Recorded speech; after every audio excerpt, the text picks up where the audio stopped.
Hello everyone. तो आज हम लोग डिस्कशन करेंगे रैंक बूस्टर टेस्ट सीरीज का 14th टेस्ट। और ये सेशन है इस मिशन के तहत अब पढ़ने का अधिकार सबको और डॉक्टर बनने का अधिकार भी सबको। और ये मिशन है मैं mentor doctor SP Singh sir का। तो आइए इस नोबल मिशन को पूरा करने के लिए हम लोग सेशन शुरू करते हैं। तो रैंक बूस्टर टेस्ट सीरीज और इसका question number 100 first, monarch butterfly is not eaten by predators. Not eaten by क्यों नहीं खाई जाती है? Due to its bitter taste. और ये बिटर टेस्ट इसको किस स्टेज में मिलता है? कैटरपिलर स्टेज में। जब ये कैटरपिलर होगा, कैटरपिलर किस पे फीड करेगा? कैटरपिलर वीड्स पर।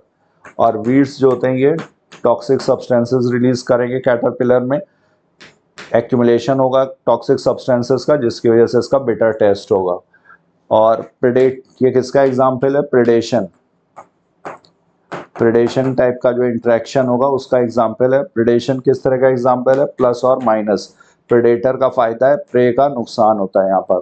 तो प्लस माइनस टाइप का इंटरेक्शन। और किसका एग्जाम्पल है? Monarch butterfly is also example of mimicry. Mimicry में कौन सी मिमिक्री? बेट्सियन मिमिक्री का एग्जाम्पल है ये। मिमिक्री में क्या होता है? यहाँ पर वॉइस रॉय बटरफ्लाई जो होती है वो इसको मिमिक करेगी। वॉइस रॉय बटरफ्लाई किसको मिमिक करेगी? मोनार्क बटरफ्लाई को। ये कैसी है? ये हार्मलेस है। हार्मलेस मतलब प्रेडेटर्स इस पे फीड कर सकते हैं, लेकिन ये कॉपी कर लेती है किसको? मोनार्क बटरफ्लाई को, जो कि बेटर, जिसका कि बेटर टेस्ट है। तो उस वजह से ये भी प्रोटेक्टेड हो जाती है। तो ये बेट्सियन मिमिक्री का एग्जाम्पल है, प्रेडेशन का एग्जाम्पल है, और बेटर टेस्ट की वजह से ये बचती है। Gauss's principle of competitive exclusion states that. Competitive exclusion मतलब जो सुपीरियर स्पीसीज है, अगर रिलेटेड स्पीसीज उससे इंफीरियर है तो उसको वो एक्सक्लूड कर देगी। दे डू नॉट को एग्जिस्ट इंडेफिनेटली। तो करेक्ट ऑप्शन यहाँ पे क्या हुआ? मोर abundant species will exclude the less abundant species through competition. Competition for the same resources exclude species having different food preferences. Two closely related species competing for the same resources cannot exist indefinitely. तो यहाँ पर competitive exclusion, ये किसका? Gauss का principal था। 102 का correct answer यहाँ पर third. Next question, the study of inter relationship between living organism and their environment. तो यहाँ पर बात हो रही है स्टडी की, नॉलेज की। तो यहाँ पर क्या सही होगा? इकोलॉजी। इकोलॉजी में हम लोग स्टडी करते हैं। लॉगी मीन्स साइंस, नॉलेज। तो study is related with ecology. और इकोसिस्टम क्या? Ecosystem is functional unit of nature, जहां पर ये इंटरेक्शन होगा। फंक्शनल यूनिट ऑफ नेचर किसके बीच में इंटरेक्शन होगा? ऑर्गेनिज्म का ऑर्गेनिज्म के साथ interaction. Organism will interact with organism, organism का ऑर्गेनिज्म के साथ इंटरेक्शन, और इनका एबायोटिक फैक्टर्स के साथ भी इंटरेक्शन। एबायोटिक फैक्टर्स के साथ भी आपस में इंटरेक्शन। तो इसको हम लोग पढ़ते हैं इकोलॉजी में। और ये है क्या? फंक्शनल यूनिट ऑफ नेचर, जहाँ पर ये इंटरेक्शन होगा। फाइटोजियोग्राफी क्या है? ये प्लांट का डिस्ट्रीब्यूशन डिफरेंट जोग्राफिकल एरिया में, प्लांट डिस्ट्रीब्यूशन।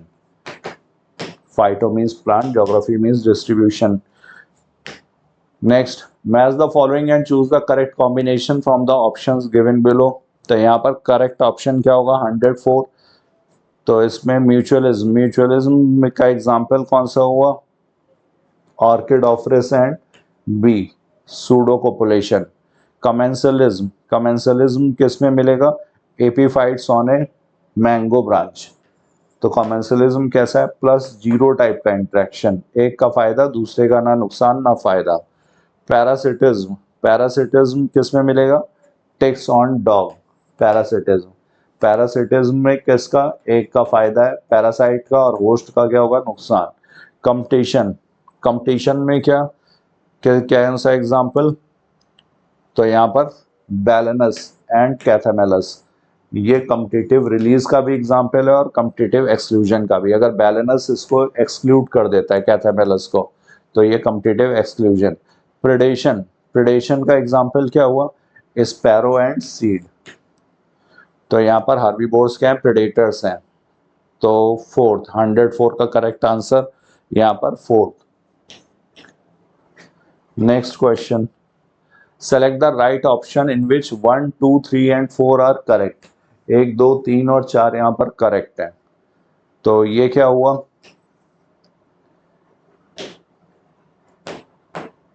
नेटेलिटी, नेटेलिटी क्या करेगी, पॉपुलेशन डेंसिटी को बढ़ाएगी। इमिग्रेशन, बाहर से इंडिविजुअल्स आ रहे हैं तो ये भी क्या करेगा, ये भी बढ़ाएगा, सेकंड भी।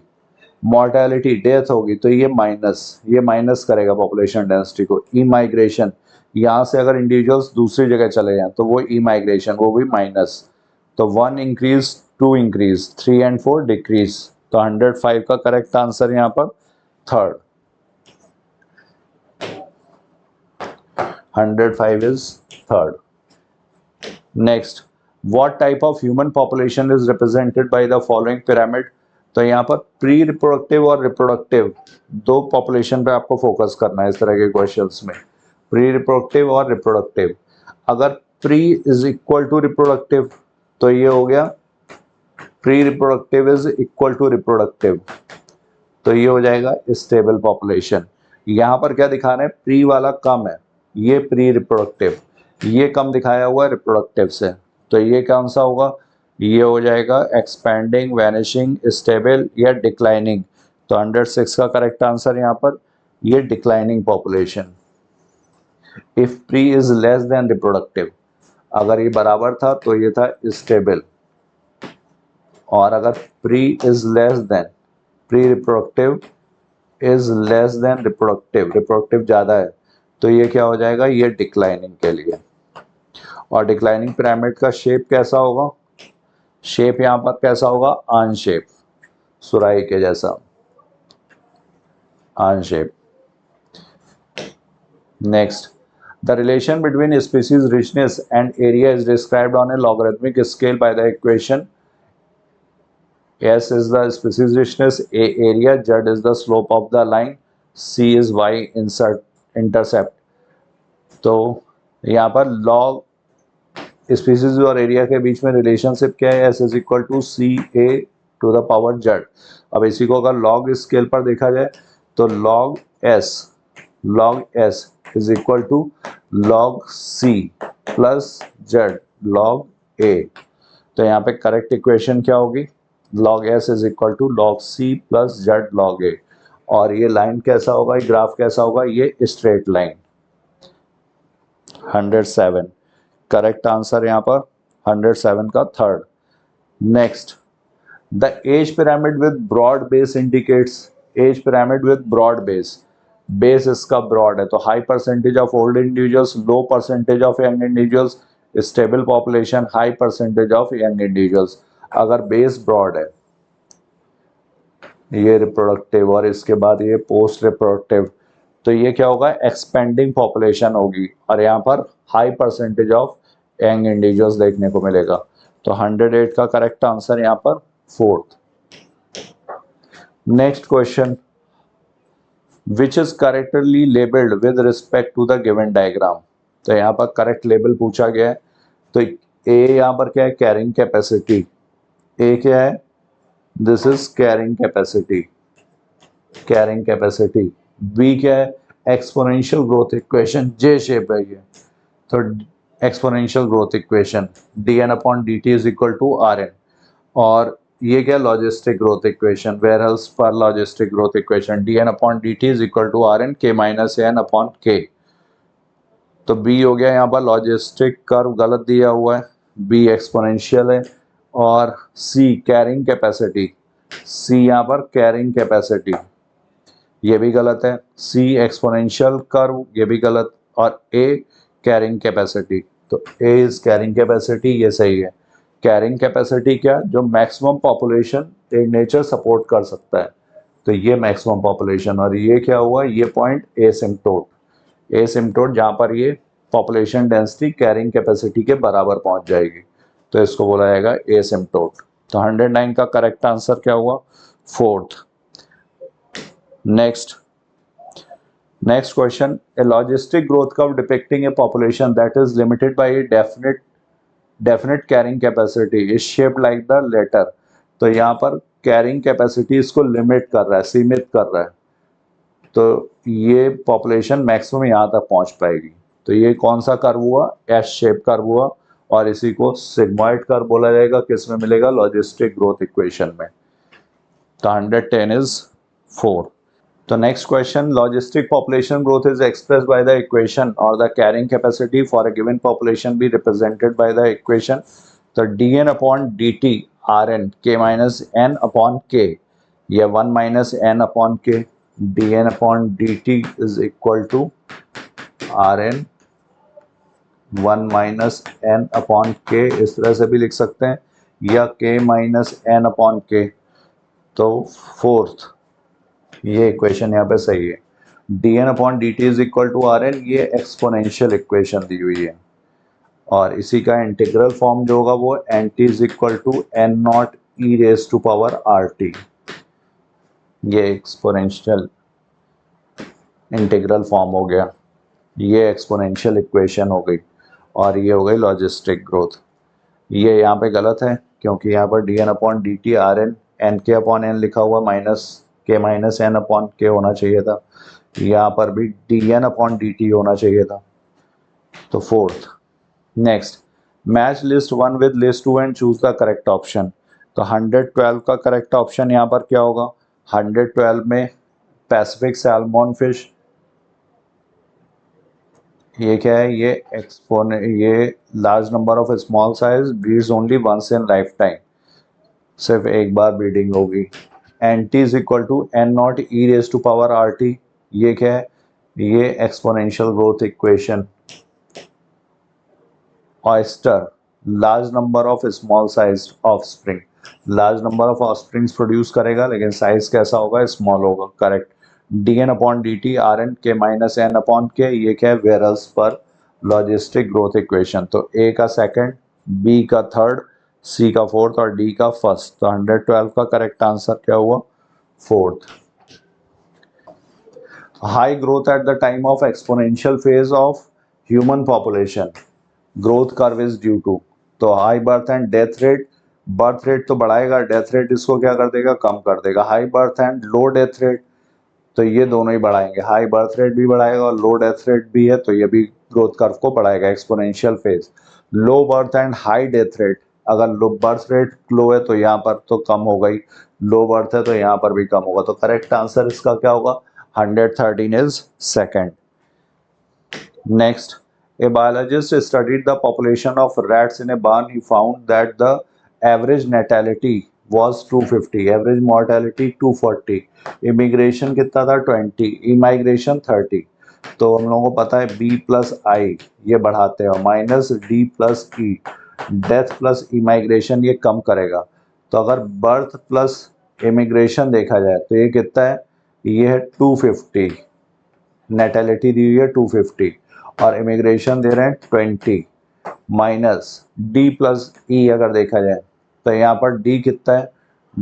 डेथ कितनी है? डेथ हुई है मॉर्टेलिटी 240 और ई माइग्रेशन अगर देखा जाए, ई माइग्रेशन कितना है? 30। तो 270 माइनस 270, तो यहाँ पर नेट इंक्रीज इन पॉपुलेशन कितना हो जाएगा? 0। Population has more young individuals compared to the older individuals. What would be the status of population after some years? More young individuals, तो यहाँ पर प्री रिप्रोडक्टिव ज़्यादा है than the old, तो ये क्या होगा? ये it will decline, it will stabilize, it will increase, तो it will increase। अगर यंग इंडिविजुअल्स ज़्यादा है, रिप्रोडक्टिव एज ग्रुप में अगर लोग ज़्यादा हैं तो population will increase. 115 correct answer is third. Next question, what parameters are used for tiger census. Tiger की अगर गणना करनी हो तो इसके लिए नेशनल पार्क और सेंचुरीज में क्या यूज करते हैं? तो pug marks and faecal pellets only actual head counts.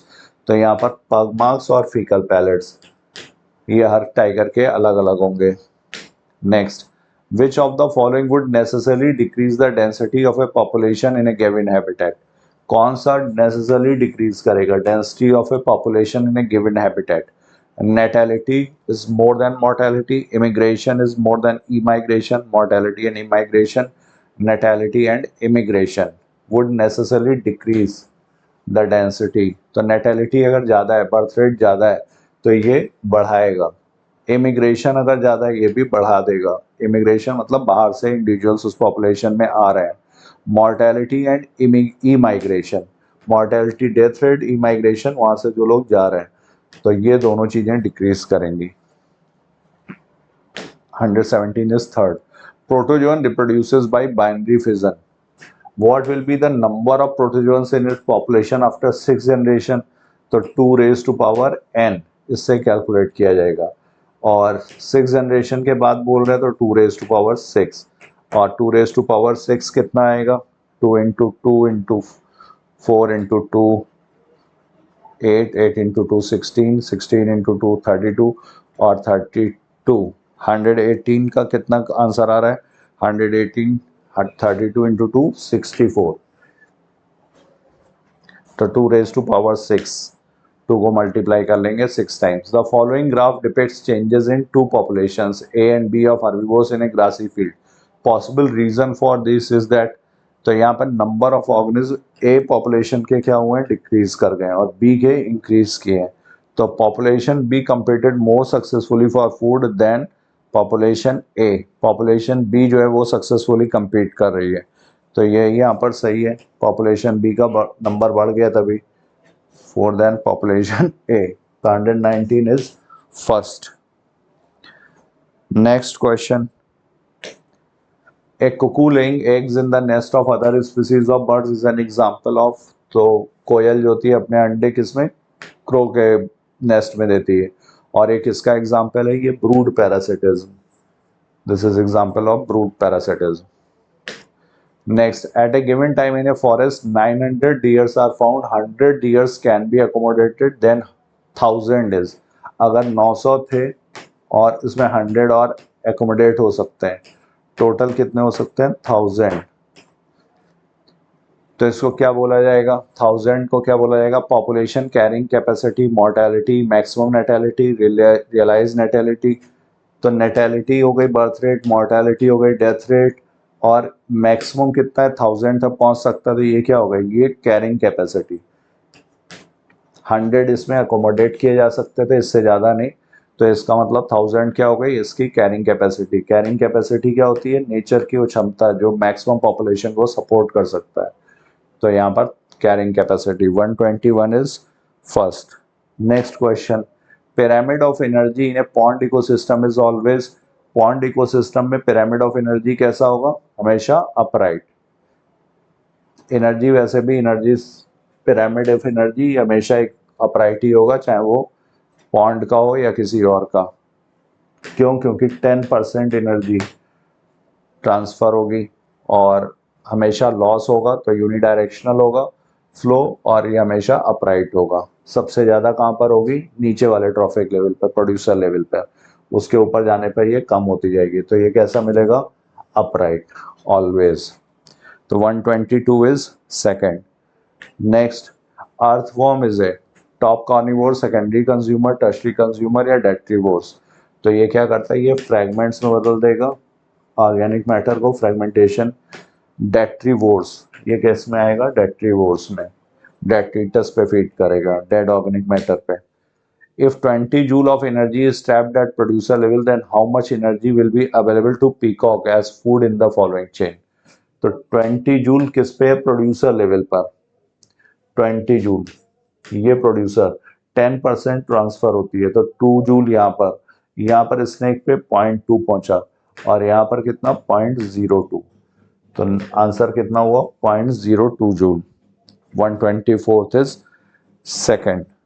Third, 0.02 जूल। In a food chain the total amount of living material is depicted by, total amount of living material, तो total amount of living material, pyramid of biomass, pyramid of energy, pyramid of number and trophic levels. तो इसको क्या बोला जाएगा? इसको बोला जाएगा pyramid of biomass. तो I have discussed my portion, question number 101 to 125. Now further discussion will be carried by my fellow partner Manish sir. Thank you all of you. Thank you so much. Hello future doctor, कैसे हैं सभी लोग? उम्मीद करते हैं बहुत अच्छा कर रहे होंगे। बच्चों, आज हम आपके सामने आ रहे हैं रैंक बूस्टर टेस्ट सीरीज, जिसका टेस्ट नंबर 14 है, टॉपिक है इकोलॉजी। उसका डिस्कशन लेके 101 to 125 doctor Salim Mishra sir ने करा दिया होगा आपका। अब हम लोग आगे बढ़ते हैं। चलिए, क्वेश्चन नंबर 126, ये फिगर दिया गया है ट्रॉफिक लेवल्स का, और दो फूड चेन पूछा गया है। Which diagram is a pyramid of energy represented both food chain. तो सर आपको पता है कि इन दोनों फूड चेन में एक तो एक्वेटिक का ट्री वाला है और एक आपका टेरेस्ट्रियल में ट्री इकोसिस्टम है, और एक बेटा किसका है आपका फाइटोप्लैंक्टन में यानी आपका एक्वेटिक इकोसिस्टम का है। लेकिन एक शब्द लिखने के कारण सारा काम खत्म हो गया, क्योंकि भाई आपको सारा बच्चा जानता है, कौन हो आपको पढ़ना ही नहीं था। एनर्जी का क्या होता है बेटा, ऑलवेज अपराइट होता है। क्वेश्चन बढ़िया है लेकिन, तो ऑलवेज अपराइट होता है एनर्जी का, सो दैट अब आपके सामने जो आंसर बनेगा, जो भी अपराइट पिरामिड है उसको उठा लीजिए। तो मुझे लग रहा है कि second is the upright pyramid है, बाकी ये इन्वर्टेड है, ये आपका गड़बड़ झाला कर दिया है, ये कर दिया है, तो आंसर हो जाएगा बेटा आपका 126 का सेकंड। ठीक है ना। अच्छा, ये नीचे तो बॉटम ज्यादा दिखाया, फिर कम दिखाया, फिर एकदम कम हो गया। यहाँ पे नहीं होता, यहाँ पे आपका हर लेवल पे कम होता चला जाता है एनर्जी का। लेकिन एक खास बात बहुत बढ़िया बन सकता था, अगर मैं इसमें नंबर का पूछता ट्री में, तो ये क्या हो जाता है इन्वर्टेड, और अगर मैं ये एक्वेटिक में किसका पूछता बायोमास का, तो क्या हो जाता बेटा इन्वर्टेड। चलिए आगे बढ़ते हैं, बढ़िया क्वेश्चन था। Which is the correct sequence in the food chain in grassland. तो बेटा याद रखिए, ग्रासलैंड फूड चेन में ग्रास से स्टार्ट होगा और यहाँ पे कार्निवोर आना चाहिए। देखिए कैसे करना होता, पूरा नहीं पढ़ना चाहिए। तो देखिए बैक्टीरिया तो गया, अब ग्रास 3 ऑप्शन में है और यहाँ पे होना चाहिए कार्निवोर। तो देखिए यहाँ पे क्या दिया, डियर, तो ये भी चला गया, यहाँ पे दिया बफेलो, तो ये भी चला गया। हाँ, देखिए कितना आसान हो गया, तो आंसर हो गया आपका थर्ड। तो अच्छा लगा होगा, मुझे लग रहा है कि इतना जल्दी आंसर निकल आया। आप जानते हो ग्रास को इंसेक्ट खाएगा, इंसेक्ट को बर्ड, बर्ड को स्नेक। लेकिन सर अगर आप एक एक लाइन पढ़ते तो मुझे लग रहा है कि समय जाता, देखते कहीं क्या, अरे तो ध्यान से करना है। ऐसे चीजों में आप शुरू और लास्ट को देख के कर ली जाएगी भाई। लास्ट में जाहिर सी बात है, ग्रास को खाने वाला हर्बीवोर, लास्ट में क्या आते हैं कार्निवोर। तो यहाँ पे कार्निवोर नहीं, यहाँ पे देखिए 2 हर्बीवोर कर दिया था, इसलिए चला गया। In lake ecosystem pyramid of biomass, तो बेटा अभी मैंने बताया एक्वेटिक इकोसिस्टम में पिरामिड ऑफ बायोमास क्या होता है इन्वर्टेड, और टेरेस्ट्रियल में pyramid of number tree ecosystem का क्या होता है इन्वर्टेड, और बाकी सारे पिरामिड क्या होते हैं upright. What is the evil quartet causes of biodiversity losses, most polluted place on earth, most polluted countries, mass extinction areas. तो आप प्यारे बच्चों जानते हो, कहते हैं इविल क्वार्टेट सॉब्रिकेट दिया गया था कॉजेज ऑफ बायोडायवर्सिटी लॉसेस के लिए। 4 होते हैं, habitat loss and fragmentation, over exploitation, आपका एलियन स्पीसीज इन्वेजन और को एक्सटिंक्शन, जिनमें से सबसे ज्यादा खतरा होता है आपका habitat loss and fragmentation. Passenger pigeon and stealer sea cow ये एक्सटिंक्ट हो गए थे ओवर एक्सप्लॉयटेशन के कारण। नाइल पर्च को लाया गया था लेक विक्टोरिया में, और मोर देन 200 किचलिड फिश एक्सटिंक्ट हो गई, एलियन स्पीसीज इन्वेजन का एग्जांपल है। लैंटाना, आइकॉर्निया, पार्थेनियम, ये 3 प्लांट हैं, ये भी कैसे हैं एलियन स्पीसीज इन्वेजन के एग्जांपल हैं। और साथ ही साथ क्लैरियस गैरिनपैनस अफ्रीकन कैटफिश, ये भी किसका एग्जांपल है बेटा एलियन स्पीसीज इन्वेजन का। In an ecosystem there is a flow of energy at different trophic level, this is as follows. अब देखिए इसमें भी भाई इकोसिस्टम दिया है, सबसे पहले क्या आता है प्रोड्यूसर, फिर आता है कंज्यूमर, प्राइमरी सेकेंडरी। तो चलिए हम लोग जुड़ते हैं कहां कहां प्रोड्यूसर दिया। देखिए यहां पे लिखा प्राइमरी कंज्यूमर तो गया, बाकी आपका 3 में क्या दिया है प्रोड्यूसर, ठीक है ना। अब लास्ट पे जाइए, लास्ट में क्या आएंगे कार्निवोर। तो यहां पे देखिए प्रोड्यूसर, लास्ट में डिकम्पोजर दे दिया। डिकम्पोजर को आपको मालूम है जगह ही नहीं मिलता, ठीक है। यहां पे क्या कर दिया आपका डिकम्पोजर कर दिया है लास्ट में। अब लेकिन देखिए यहां पे थर्ड में भी डिकम्पोजर कर दिया है, तो आपके पास तो क्या आ जाएगा भाई कि ये क्या करूं मैं। तो अब इसके लिए मुझे करना होगा कि मुझे इनमें से चूज करना होगा कि लास्ट में डिकम्पोजर रखना होगा। तो देखिए डिकम्पोजर आपका लास्ट में, डिकम्पोजर लास्ट में, यहाँ पे डिकम्पोजर सेकंड लेवल पे ये चला गया। हालांकि डिकम्पोजर नहीं लिखना चाहिए था, चलिए अगर है तो हमको लास्ट में रखना होगा। अब लेवल देखते हैं, प्रोड्यूसर को खाने वाला primary consumer, secondary consumer, tertiary consumer. Primary consumer tertiary दे दिया, सेकेंडरी होना चाहिए था, तो फोर्थ गलत हो गया, इसलिए आंसर आपका सेकेंड हो जाएगा। लेकिन सर डिकम्पोजर नहीं रखना चाहिए था, वेरी वेरी रॉन्ग। डिकम्पोजर नहीं हो सकता है क्योंकि प्रोड्यूसर को भी डिकम्पोजर निपटा सकता है, प्राइमरी कंज्यूमर को भी कर सकता है, सेकेंडरी कंज्यूमर को भी कर सकता है, टर्चरी को भी कर सकता है। तो ये आप गलत वर्ड है, डिकम्पोजर को नहीं रखना चाहिए था। आपको एक मालूम होना चाहिए, there are limitation in ecological pyramid, लेकिन आपके ऑप्शन में डिकम्पोजर सब में था, इस वजह से बेटा आपका सेकंड आंसर कहलाएगा। लेकिन ध्यान रखना डिकम्पोजर नहीं होता है। Decomposers like fungi and bacteria are autotroph, heterotroph, saprotroph, chemoautotroph। तो फंजाई एंड बैक्टीरिया जो बेटा डिकम्पोजर्स हैं, तो डिकम्पोजर्स क्या करते हैं, डेड एंड डिगेइंग ऑर्गेनिक मैटर को खाते हैं, तो इनको हम लोग क्या बोलते हैं बेटा, सेप्रोट्रॉफ्स, यानी कि डेड एंड डिगेइंग ऑर्गेनिक मैटर बाहर ही गला के खा जाएंगे। और ये हेटेरोट्रॉफिक की कैटेगरी में होंगे, तो आंसर हो जाएगा 2 एंड 3, यानी आंसर हो जाएगा बेटा आपका 131 का 3। कीमो ऑटोट्रॉफ, ये आपका इनऑर्गेनिक से ऑर्गेनिक फूड बनाते हैं, लेकिन जो एनर्जी चाहिए वो केमिकल को ऑक्सीडाइज करके लेते हैं। नाइट्रोसोमनस, नाइट्रोकोकस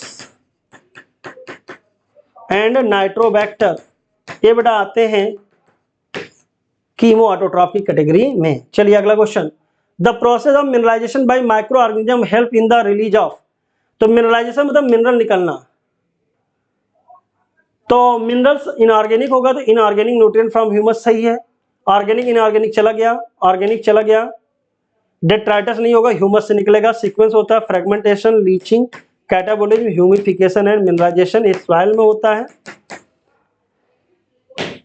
और ये डेट्राइटस पे होता है, ठीक है ना।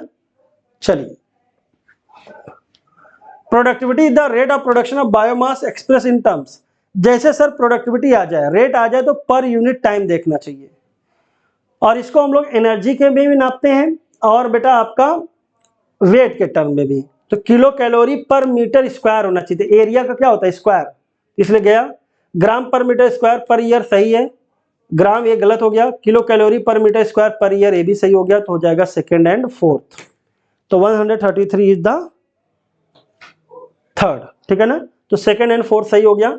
लेकिन बेटा अगर ये प्रोडक्शन होता तो याद रखना, प्रोडक्शन में आपका ए पर यूनिट टाइम हट जाता। टाइम तो हर जगह लगता है, जानिए। कई लोग सोचते हैं कि सर टाइम नहीं होगा, ये तो गलत हो गया। चाहे प्रोडक्शन हो चाहे प्रोडक्टिविटी, दोनों में टाइम आता है, लेकिन प्रोडक्शन में हम लोग ओवर अ टाइम पीरियड, एक समय में, लेकिन जब हम प्रोडक्टिविटी बोलते हैं तो यूनिट टाइम बोलते हैं, यानी एक यूनिट टाइम में।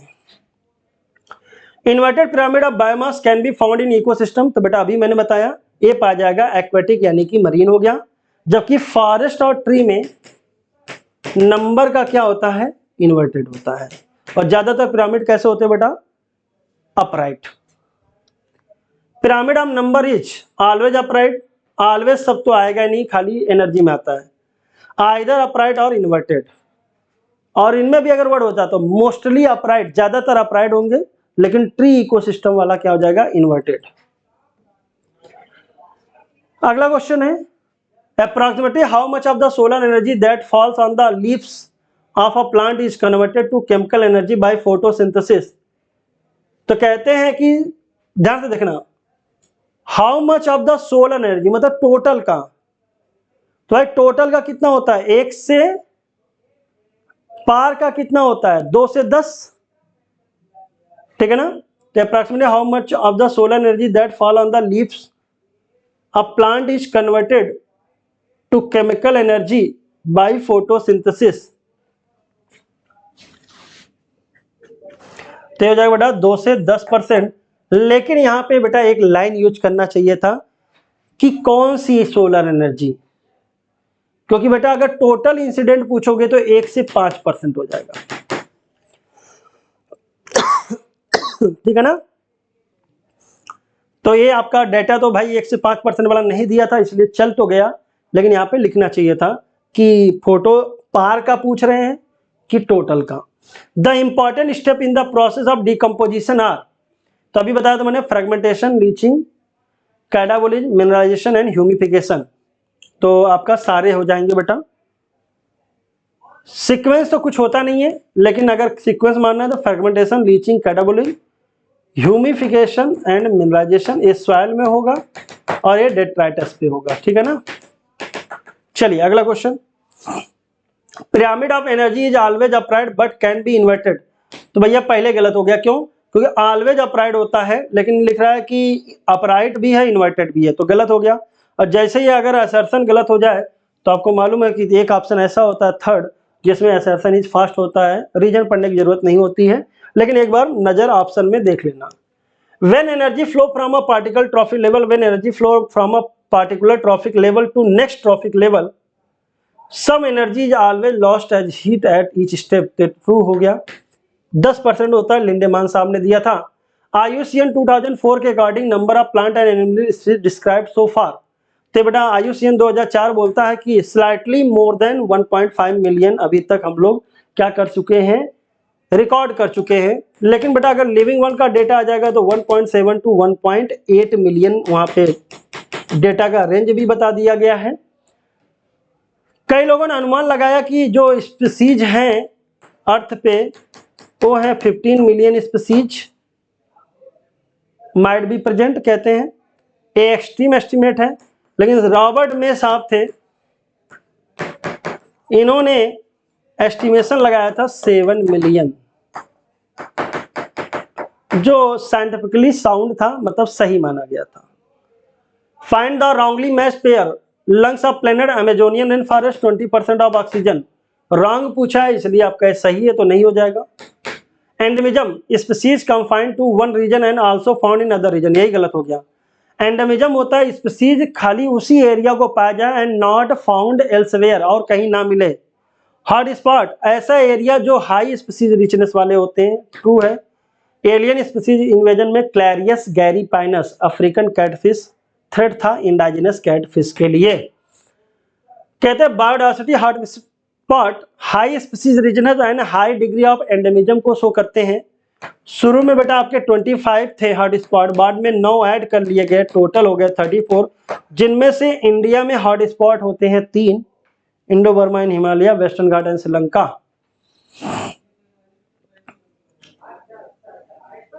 Which one of the following countries has the highest biodiversity? South America, south Africa, Russia, India.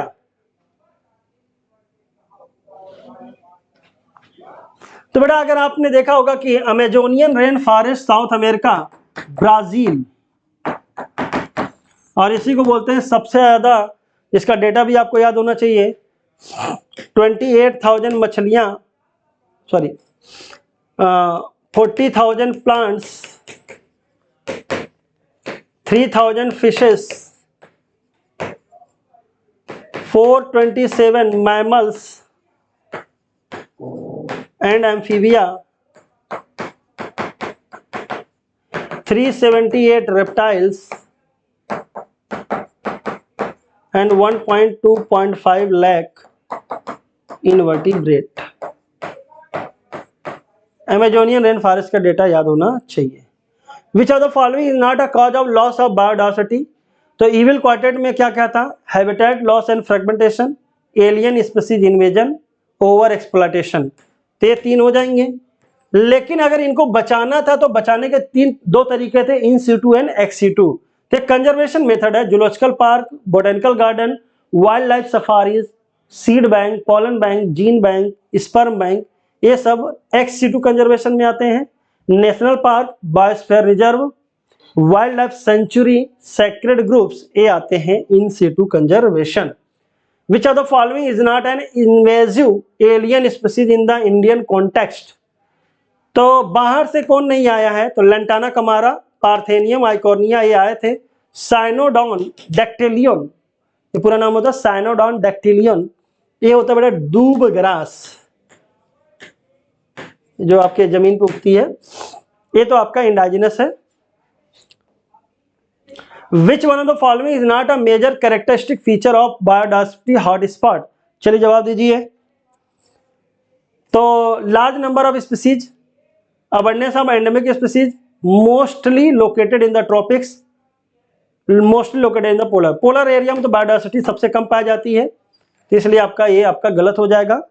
High degree of endemism होगा, स्पीसीज ज्यादा होगी, और ज्यादातर कौन से एरिया में पाया जाएगा बेटा? ट्रॉपिकल एरिया में पाया जाएगा। Amongst the animal group given below which one appear to be more vulnerable to extinction? तो बेटा आपको यह फार्मूला याद होना चाहिए था, 32, 31, 23, 12। ये बर्ड्स का है परसेंटेज, ये है मैमल्स का, ये है जिम्नोस्पर्म, और ये है एम्फीबिया का, ठीक है ना। तो क्या पूछा है? सबसे ज्यादा खतरा किसको हो जाएगा? एम्फीबियंस को, ठीक है ना। परसेंटेज है सब। What is the common to lantana, eichhornia and African catfish? तो मैंने बताया ये सब कैसे होते हैं। All are endangered species of India, all are keystone species, all are mammals found in India, all the species are neither threatened nor indigenous species of India। तो सही बात है भाई, थ्रेटेंड मतलब कि इनके विलुप्त होने का खतरा नहीं है, और इंडाजिनस नहीं होने का मतलब क्या हो गया बेटा? आपका इन्वेजिव है। तो आंसर हो जाएगा 4। बहुत ही अच्छा क्वेश्चन था, ये ध्यान रखना। एंडेंजर्ड देखते ही फटाक से लगने लगेगा कि अरे खतरा नहीं भाई, एंडेंजर्ड मतलब खतरा, लेकिन खतरा इनको नहीं है, ये यहाँ के देसी वैरायटी के लिए खतरा है। ये तो एकदम फूल फल रहे हैं, अपो नीच भगवान है, ऐसा वाला है, तो इनको नहीं खतरा है। आइकॉनिया देखते हो हर जगह जलकुंभी फैली हुई है, तो इसलिए गलत हो जाएगा। कीस्टोन मतलब वह स्पीसीज जिसके हटने से इकोसिस्टम कोलैप्स कर जाए। मैमल्स है नहीं, प्लांट है, और एक कैटफिश है। Which of the following statement is correct? Parthenium is an endemic species of our country. African catfish is not a threat to indigenous catfish. Steller sea cow is an extinct animal. Lantana is popularly known as a carrot grass. Correct पूछा है।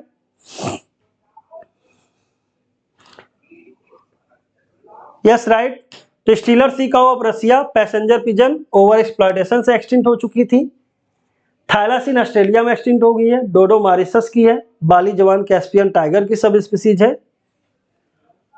और क्वेगा है south Africa की extinct species. Parthenium invasive होता है। African catfish threat होता है, इसलिए नॉट गलत हो गया। और लेंटाना बेटा आपका कैरेट ग्रास को पार्थेनियम हिस्टोरोफोरस बोलते हैं, ना कि lantana. Which of the following is known as the lungs of the planet? अभी बता दिया था, अमेजोनियन रेन फॉरेस्ट 20% ऑक्सीजन को रिलीज करता है। स्पीसीज का डेटा दे दिया है।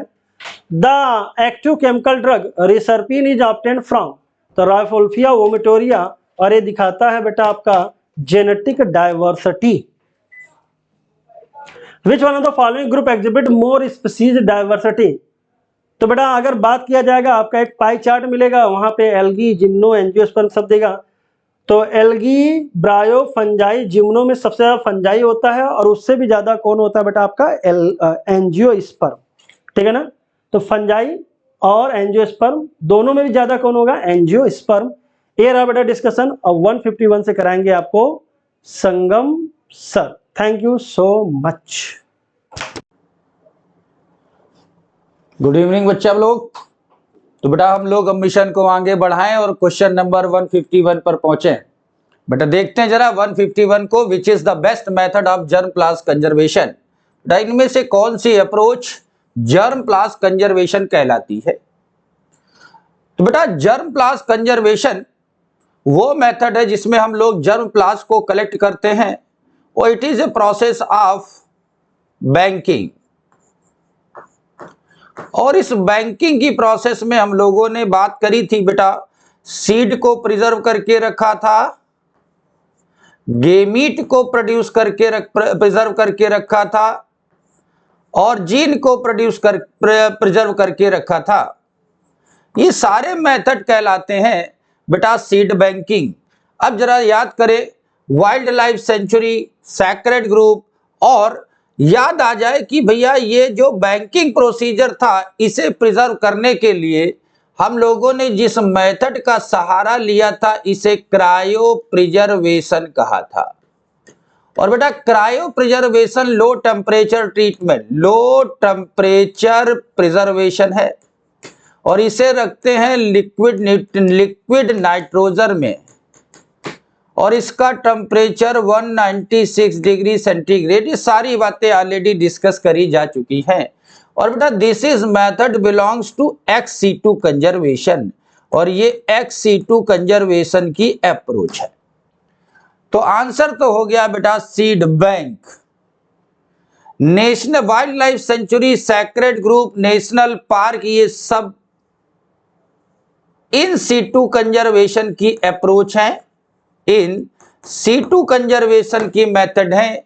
याद आ जाए जब वाइल्ड लाइफ सेंचुरीज की बात करते हैं तो बेटा wild life sanctuaries 448 wild life sanctuary मिलती हैं और हम लोग सैक्रेड ग्रुप्स की बात करते हैं, सैक्रेड ग्रुप्स की बात करते हैं तो बेटा वो सैक्रेड ग्रुप्स वो ग्रुप्स होते हैं जहां लोग अपने जंगलों को पूजते हैं। नेशनल पार्क की बात करते हैं तो 19 नेशनल पार्क इंडिया में देखने को मिले, 19 नेशनल पार्क इंडिया में देखने को मिले और पहला नेशनल पार्क था जिम कॉर्बेट नेशनल पार्क। तो method of the best method of the germ plant conservation is seed bank. तो now 151 correct option is option 4th। Next question को देखें, which of the following is correct between lichen and mycorrhiza. इनमें से lichen और mycorrhiza के लिए कौन सी बातें करेक्ट है, लाइकेन और माइकोराइजा के लिए कौन सी बातें करेक्ट है। तो भाई जब लाइकेन और माइकोराइजा की हम लोगों ने बात करी थी तो बेटा it is a case of mutualism, ये म्यूचुअलिज्म का केस है।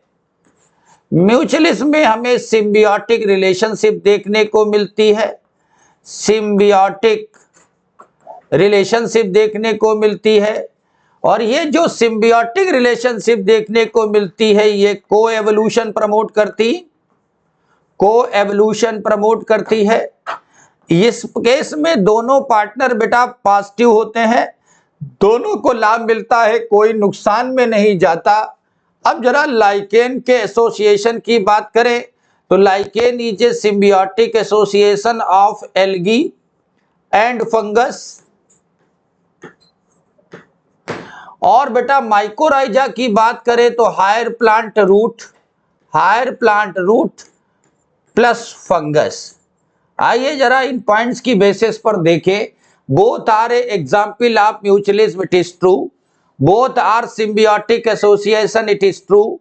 ये नॉन सिम्बियोटिक अप्रोच नहीं है। In both fungus is a one partner, दोनों में फंगस एक पार्टनर है। So D option is also true. So A, B and D are true, but C are false. So correct option is option 1st. 152 correct option is option 1st. 153 देखें जरा, if the female bee color pattern change even slightly for any reason during evolution, then what is effect of orchid ovary? Evolution के दौर में अगर female bee colour pattern change even slightly any reason during evolution, what is the effect on orchid ovary? अगर female bee का pattern change हो जाएगा तो orchid ovary पर क्या देखने को मिलेगा, क्या देखने को मिलेगा? चले भाई, इस केस को अगर हम लोग बहुत ध्यान से देखें तो बेटा जो केस है इस केस में ध्यान से देखना, जो फीमेल भी है इसका पैटर्न अगर चेंज होता है तो ऑर्किड ऑवरी की जो पेटल्स होती हैं, जो पेटल्स होती हैं, इनमें से एक पेटल, वन पेटल चेंज हो जाती है और ये रिजेंबल विद फीमेल भी। और बेटा यहां देखने को मिलता है स्यूडो कपुलेशन देखने को मिलता है और रिवार्ड के तौर पर सेक्सुअल डेसिट देखने को मिलता है। ये सारी बातें आपने देखी हैं। तो आर्किड ओवरी पर कोई प्रभाव नहीं पड़ेगा, ऐसा हो नहीं सकता। Number of flower orchid are highly increased, ये बात भी नहीं हो सकती, रिजेंबल चेंज है पेटल के साथ। तो one petal of orchid flower also change maintain resemblance, और यही हो जाएगा अपना ट्रू आंसर। वन सैपल, बेटा सैपल मॉडिफिकेशन देखने को नहीं मिलता, और सारी पेटल्स भी मॉडिफाई नहीं होती, केवल एक पेटल फीमेल बी की तरह मॉडिफाई होती है। तो question number 153 correct option is option third. Integral form of the exponential growth equation. Next question देखें बेटा, एक्सपोनेंशियल ग्रोथ इक्वेशन का इंटीग्रल फॉर्म क्या होगा। तो सबसे पहले देखें कि भाई ये एक्सपोनेंशियल ग्रोथ इक्वेशन है क्या। तो ऐसा ग्रोथ मॉडल जो टेक प्लेस होता है कि जब रिसोर्स अनलिमिटेड होते हैं, जब रिसोर्स अनलिमिटेड होते हैं तो एक्सपोनेंशियल ग्रोथ मॉडल देखने को मिलता है। बेटा इस ग्रोथ मॉडल में ग्रोथ कर्व हमें जे शेप कर्व देखने को मिलता है, जे शेप कर्व देखने को मिलता है। और बेटा ये जे शेप कर्व आइडियल होता है, ये जे शेप कर्व आइडियल होता है, और जो आइडियल होता है तो हम मान कर चलते हैं कि बेटा ये एक्सपोनेंशियल पैरामीटर को फॉलो करता है। और इसे रिप्रेजेंट करने के लिए बेटा जो फार्मूला हमें देखने को मिलता है वो nt is equal to n0 e की पावर rt होता है। तो 154 correct option is option third. Next question देखिए 155। n is population density at the time t, then the density time t plus 1 is। t plus 1 particular time में density कितनी देखने को मिलेगी। तो भैया पॉपुलेशन डेंसिटी डिपेंड करती है 4 पैरामीटर पर, और जो 4 पैरामीटर हैं क्या हमें याद है। तो पहला पैरामीटर कहलाता है बर्थ, दूसरा कहलाता है डेथ, तीसरा कहलाता है इमाइग्रेशन, और चौथा कहलाता है इमाइग्रेशन। बेटा जो बर्थ है ये डेंसिटी बढ़ाने के लिए, डेथ मोर्टलिटी घटाने के लिए, इमाइग्रेशन बढ़ाने के लिए, इमाइग्रेशन घटाने के लिए, ये 4 पैरामीटर पॉपुलेशन डेंसिटी को इफेक्ट करते। तो पर्टिकुलर टाइम t प्लस 1 में जो इक्वेशन हमें देखने को मिलेगी, तो देखो भैया बर्थ और इमाइग्रेशन बढ़ाने वाले, और डी और ई डेथ और इमाइग्रेशन घटाने वाले। जरा इन केस को देखें।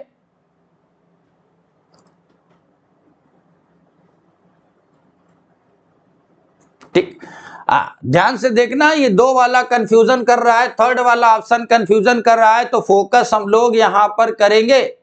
अब जरा करेक्ट ऑप्शन को सिलेक्ट करें 155। तो भैया फार्मूला हमें मिलता है nt plus 1 nt plus b plus i minus d plus E. Birth और इमाइग्रेशन को जोड़ देंगे और डेथ और इमाइग्रेशन को घटा देंगे, जो वैल्यू मिलेगी वो पर्टिकुलर टाइम की पॉपुलेशन डेंसिटी होगी। सो 155 correct option is option third. Brood parasitism is found in. Brood parasitism किसमें पाया जाता है। तो 156 correct option is brood parasitism. तो भैया ब्रूड पैरासिटिज्म की बात करते ही हमें याद आ जाए केस कुक्कू वर्सेस क्रो, और इस केस में याद आए fertilised egg, not unfertilised, fertilised egg, fertilised egg. और बेटा इस फर्टिलाइज्ड एग में ध्यान से देखना कि जो कुक्कू थी बेटा वो बहुत बिजी बर्ड थी। अब बेटा उसके पास अपनी जनरेशन को आगे बढ़ाने के लिए इतना टाइम ही नहीं था, तो बेटा उसने ऐसे एवोल्यूशन के स्टैंड में ऊपर वाले से वरदान मांगा कि हम इतना टाइम दे नहीं सकते, तो भैया ऐसा करा जाए कि हमारे एग को कौवे के अंडे की तरह रिजेंबल करा दिया जाए। कौवा बेचारा बड़ा मेहनती था, वो घोंसला बनाता था, अपने अंडों की देखभाल करता था। और कोयल समझदार प्राण, समझदार थी, उसने क्या किया कि उसका भगवान से वरदान मांगकर अपने अंडों को कौवे के अंडों की तरह बना लिया। अब बेटा उसने कौवे के घोंसले में अंडा रखा, कौवा सीधा साधा था, वो जानता ही नहीं था कि वो अंडे हमारे हैं या दूसरे। वो जब तक उनसे हेचिंग नहीं हुई तब तक बेटा वो उनकी देखभाल करता रहा, और जब हेचिंग हुई तो जो कुकू थी वो अपनी बर्ड्स को, बच्चों को लेकर उड़ गई। This cases is called brood parasitism. अब बेटा ये जो ब्रूड पैरासिटिज्म होती है, it is not a true parasitism, ये ट्रू पैरासिटिज्म नहीं होती, it is a not true parasitism. और पैरासिटिज्म अगर ट्रू होगी तो देखो भाई, हमें ट्रू पैरासिटिज्म वही होती है जहां शेल्टर भी मिले और फीडिंग भी मिले। तो देखो भाई, इस ब्रूड पैरासिटिज्म के केस में बेटा शेल्टर तो मिलता है लेकिन फीडिंग नहीं मिलती, और जो एग यूटिलाइज हैं वो फर्टिलाइज्ड एग होते हैं, अनफर्टिलाइज्ड एग नहीं। इसलिए brood parasitism and anopheles does not show true parasitism. दोनों के केस में ट्रू पैरासिटिज्म नहीं मिलती। तो brood parasitism are found in bird, ये रेप्टाइल में नहीं मिलती, एम्फीबियंस में नहीं मिलती, प्लांट में नहीं मिलती। याद रखेंगे, it is a not a true parasitism, ये ट्रू पैरासिटिज्म नहीं है। क्यों ट्रू पैरासिटिज्म नहीं है? क्योंकि यहां शेल्टर तो मिलता है बट फीडिंग नहीं। तो 1656 correct option is option second.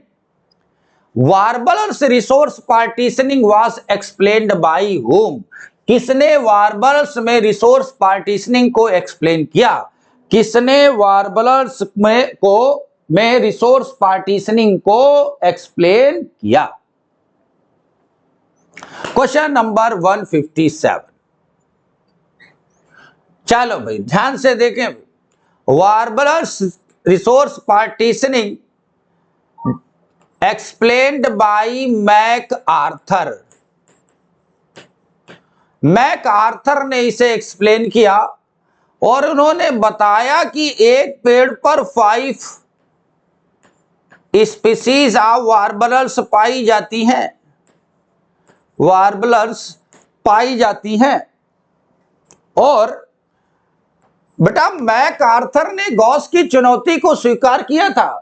Gauss ने कहा था कोई 2 स्पीसीज लंबे समय तक कोएग्जिस्ट नहीं कर सकती, इंफीरियर वन सुपीरियर वन की प्रेजेंस में एलिमिनेट कर जाएगी। इसलिए कोई स्पीसीज लंबे समय तक कोएग्जिस्ट नहीं करती, एक इंफीरियर वन को एलिमिनेट होना पड़ता।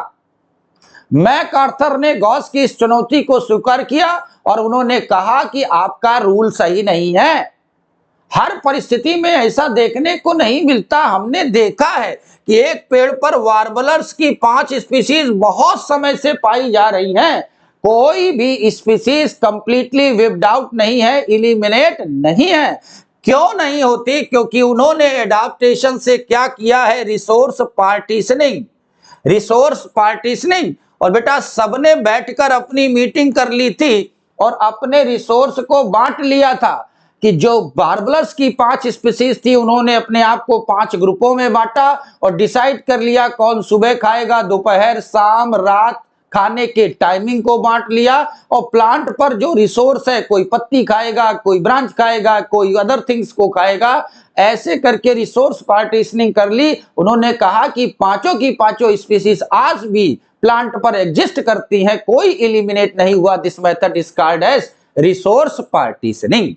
जंगल में भी यही देखने को मिला था कि बेटा जो कार्निवोरस स्पीसीज थी उन्होंने भी बंटवारा कर दिया। शेर हमेशा बड़े चीजों का शिकार करता था, अदर जानवर छोटे शिकार करते थे, तो सबका सर्वाइवल जंगल में बना रहा, कोई एलिमिनेट नहीं हुआ। इसलिए गॉस की ये बात भी गलत हो गई कि कोई 2 स्पीसीज क्लोज रिलेटेड है, सेम रिसोर्स के लिए अगर कंपटीशन करेंगी तो लंबे समय तक कोएग्जिस्ट नहीं करती, किसी को एलिमिनेट होना पड़ेगा। इसे डिस्प्रूव कर दिया मैक आर्थर ने। तो मैक आर्थर ने रिसोर्स पार्टीशनिंग फिनोमिना देकर मैक आर्थर ने रिसोर्स पार्टीशनिंग फिनोमिना देकर गॉस के थर्ड पॉइंट को भी डिनाई कर दिया।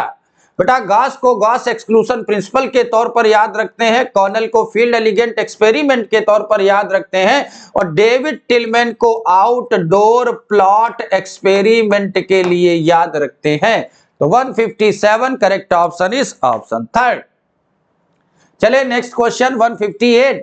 Population evolved to maximize their reproductive fitness. This is called Darwin fitness. This is represented by, तो भैया कहो जो डार्विन की रिप्रोडक्टिव फिटनेस है बेटा इसे रिप्रेजेंट किया जाता है high R value. NCERT direct line Darwin का कंसेप्ट ही है कि दुनिया में जितने लिविंग बीइंग है सब में इनॉर्मस फर्टिलिटी है और डार्विन का सर्वाइवल ऑफ फिटेस्ट का certificate reproductive capacity. So 158 correct option is option second. Monarch butterfly acquire special chemical during caterpillar stage. बेटा मोनार्क बटरफ्लाई ने प्रेडेटर से बचने के लिए केमिकल एडाप्टेशन किया कैटरपिलर स्टेज में। This statement is true. Statement second, Calotropis plant produce highly poisonous cardiac glycosides. This is also true. दोनों statement हो गए ट्रू। तो 159 correct option is 159 correct option is both statement are true. तो both statement are true, so correct option is option 4। अब जरा ध्यान कर लेना, ये जो कार्डियक ग्लाइकोसाइडेज होता है ये हार्ट डिसऑर्डर कॉज करता है, ये हार्ट डिसऑर्डर कॉज करता है और कैलोट्रॉपिक से दुश्मनी निकालती थी गोट। और जब से कैलोट्रॉपिस ने इस कार्डियक ग्लाइकोसाइडेज को रखा गोट ने कैलोट्रॉपिस को खाना छोड़ दिया क्योंकि उसमें हार्ट रिलेटेड डिसऑर्डर देखने को मिले। तो जब से मॉडिफिकेशन तब से गोट ने कैलोट्रॉपिस को खाना छोड़ दिया। तो कैलोट्रॉपिस ने गोट से अपने आप को बचा लिया। 159 correct option is option 4। Next देखें, interspecific interaction arise from interaction of population of two different species. Evolution की ड्राइविंग फोर्स या कंपटीशन वो इंट्रैक्शन है जो सर्वाइवल के लिए जरूरी था और वहां डार्विन के अकॉर्डिंग इंटर स्पेसिफिक कंपटीशन ही पोटेंशियल फोर्स है और अगर इंट्रा होती है तो ज्यादा भीषण होती है, इसमें कोई ना कोई स्पीसीज एलिमिनेट ही कर जाती है। तो बेटा first statement is true. Parasite that feed on external surface host organism are called ectoparasite. बेटा होस्ट की बॉडी के बाहर रहकर अगर फूड ऑब्टेन करें तो they are called ectoparasite. This statement is also true. दोनों स्टेटमेंट हो गए ट्रू। तो 160 correct option is 160 correct option is both statement are correct, so correct option is option 4। अब जरा हम लोग बात करते हैं कि एनसीईआरटी ने कौन कौन से एग्जाम्पल एक्टोपैरासाइट के लिए याद किया है। अगर हम पैरासिटिक प्लांट की बात करते हैं तो बेटा एनसीईआरटी ने कस्कुटा को याद रखा है और बेटा sexual reproduction in flowering plant में भी दो प्लांट्स को याद रखा है, स्ट्रिगा एंड ओरोबैंकी। अब बेटा अगर हम लोग एनिमल की बात करते हैं तो लूस और पहला combination louse and human being, दूसरा है टिक एंड डॉग का रिलेशन और कोपेपॉड एंड फिश। ये सारे रिलेशनशिप एक्टोपैरासाइट को रिप्रेजेंट करते हैं। 160 correct option is option 4। In which of the following interaction both partner adversely affected. बेटा इनमें से कौन सा इंट्रैक्शन है जिसमें दोनों पार्टनर एडवर्सली इफेक्टेड होते हैं। तो भैया जरा पैरासिटिज्म को देखें तो पैरासिटिज्म में एक पार्टनर प्लस दूसरा माइनस, एक फायदे में एक नुकसान में। म्यूचुअलिज्म में बेटा दोनों फायदे में रहते हैं। कंपटीशन में दोनों नुकसान में चले जाते हैं। प्रेडेशन में एक प्लस और दूसरा नुकसान में चला जाता है। तो वो इंटरेक्शन जिसमें दोनों नुकसान में जाते हैं, it is case of competition. So correct option 161, option third. In spite of interspecific competition nature, which mechanism competing species might evolve for their survival? इनमें से वो कौन सी अप्रोच है जिसमें इंटरस्पेसिफिक कंपटीशन तो होता है, इस कंडीशन में कोई स्पीसीज कंप्लीटली विप्ड आउट नहीं होती, कोई एलिमिनेट नहीं होती, हम लोगों ने डिस्कस किया था। Now it is case of resource partitioning. अभी बात कर चुके हैं मैक आर्थर की, अभी बात कर चुके हैं वार्बलर्स की। कॉम्पिटेटिव रिलीज की बात करी गई थी, तो हम लोगों ने गैलापागोस आइसलैंड में एबैंडन टार्टवाइस की बात करी गई, और बात करी गई आगे हम लोगों ने बात करी थी बैलनस और कैथमेलस की दो स्पीशीज पाई गई थी, और उन कंडीशंस में एक सुपीरियर वन है और एक इंफीरियर वन है। सुपीरियर वन की प्रेजेंस के कारण इंफीरियर वन का सर्वाइवल कम हो जाता है। जो रॉकी एरिया था वहां पर हमें जो लार्ज ज्योग्राफिकल एरिया मिला था वो सुपीरियर वैरायटी बैलनस का मिला था, कैथमेलस रिड्यूस था। अब अगर थोड़े समय के लिए हम इस सुपीरियर वैरायटी को हटा देते हैं तो इंफीरियर वन ग्रो करके अपने एरिया को बढ़ा लेती है, तो इसे कंपटीशन रिलीज कहते हैं। और बेटा म्यूचुअलिज्म सिम्बियोटिक अभी डिस्कस कर चुके, प्रेडेटर और प्रे का रिलेशन, नेचुरल एनर्जी ट्रांसफर का मेथड है, और प्रे पॉपुलेशन कंट्रोल करने की प्रोसेस है। तो 162 correct option, option 4। In new habitat just being colonized, which process may contribute more significantly population growth? तो भैया अपने पास दो तरह की कंडीशन है, एक स्टेबलाइज्ड कंडीशन है, स्टेबलाइज्ड है, और दूसरा है स्टेबलाइजिंग। एक वो है जहां अभी बस्ती धीरे धीरे स्टेबलाइज हो रही है, और एक जहां पूरी तरह से स्टेबलाइज्ड हो गई है। जहां कंडीशन स्टेबलाइजिंग की होती है, जहां कंडीशन स्टेबलाइजिंग की होती है, वहां जहां कंडीशन स्टेबलाइजिंग की होती है वहां इमाइग्रेशन मेजर रोल प्ले करता है, इमाइग्रेशन मेजर पकड़ता है। अभी यहां थोड़ी बहुत बस्ती है और कुछ लोग यहां आकर यहां आ जाएं तो यहां की पॉपुलेशन ग्रोथ चेंज हो जाएगी। अब अगर स्टेबलाइज्ड हो गई है तो भैया जगह ही नहीं है, तो आप बोलो यहां अगर कोई आ भी जाएगा एक दो तो कोई फर्क पड़ने वाला नहीं है, लेकिन मोर्टलिटी और नेटलिटी स्टेबलाइज्ड पॉपुलेशन में असर डालती है, स्टेबलाइज्ड पॉपुलेशन में असर डालती है। तो अब अपने पास यहां है प्रोसेस में भी कंट्रीब्यूट सिग्निफिकेंट पॉपुलेशन ग्रोथ, कहां? जहां अभी न्यू हैबिटेट है, मतलब स्टेबलाइजिंग कंडीशन है, और स्टेबलाइजिंग कंडीशन में जो पैरामीटर असर डालता है it is case of immigration. तो 163 correct option, option second. Carnivorous animal lion and leopard occupy the same niche, but lion predate mostly larger animal and leopard take small one. This mechanism अभी हम लोगों ने discuss किया है कि भैया ये सेम हैबिटेट निके है, और इसमें लाइन भी है और इसमें लीपर्ड भी है, और दोनों का नेचर कार्निवोरस है। तो बेटा लाइन ने अपने आप को अडॉप्ट किया लार्जर एनिमल को खाने के लिए, और लीपर्ड ने स्मॉल को हो गया। तो now it is case of resource partitioning further.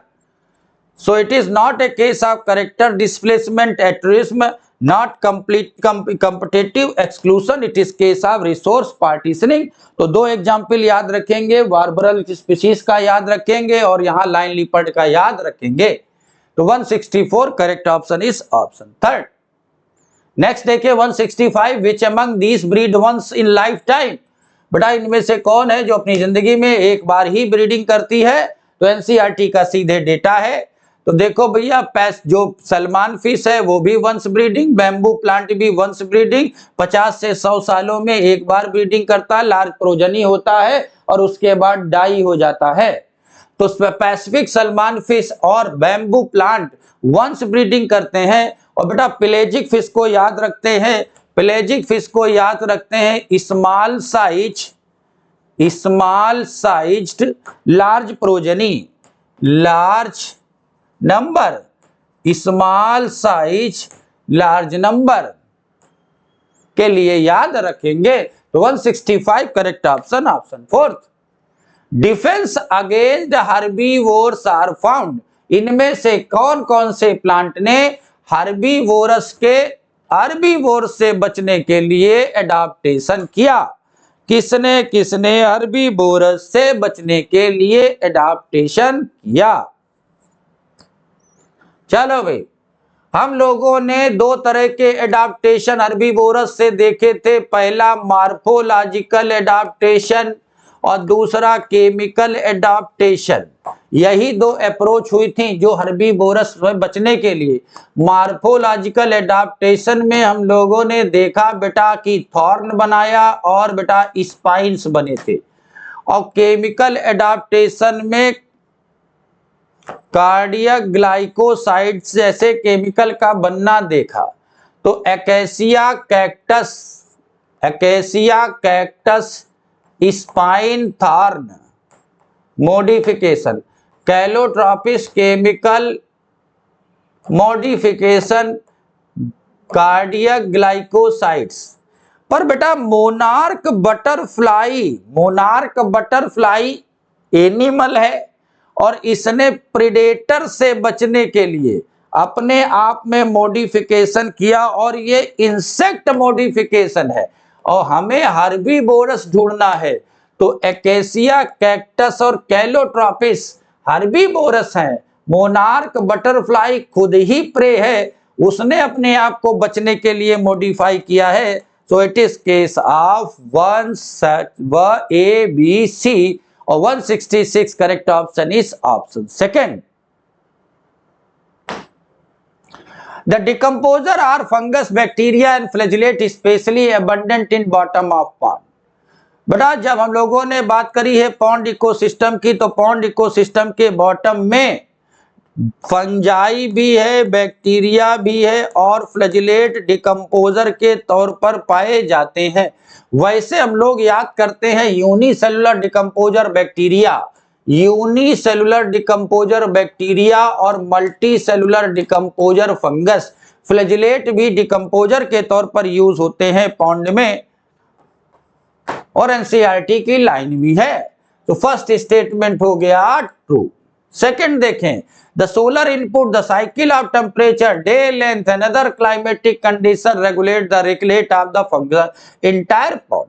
तो बेटा इकोसिस्टम को फंक्शनल यूनिट कहा गया है। इसे सस्टेन रहने के लिए बहुत सी चीजों का इनपुट होना जरूरी और इनमें solar input, temperature cycle, day length and other climatic factor सब इंटायर पॉन्ड की एक्टिविटी को रेगुलेट करते हैं। तो 167 correct option is, both statement are correct, so correct option is option fourth.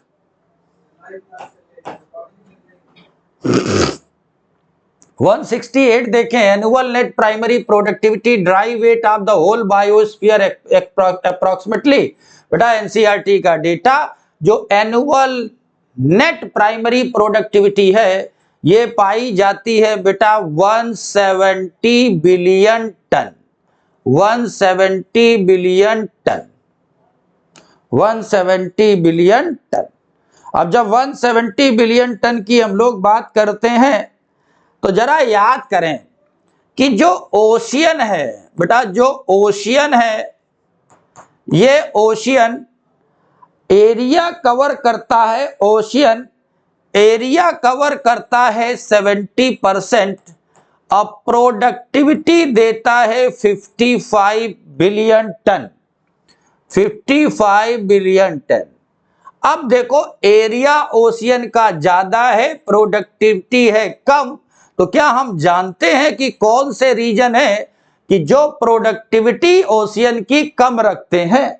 तो भैया आंसर मिला कि सन की डेप्थ जो है, पहला सनलाइट और दूसरा टेम्परेचर को याद रखते हैं, टेम्परेचर को याद रखते हैं, और तीसरा याद रखते हैं न्यूट्रिएंट को। ये सारी चीजें हैं जो इफेक्ट डालती हैं प्रोडक्टिविटी ऑफ ओशियन पर।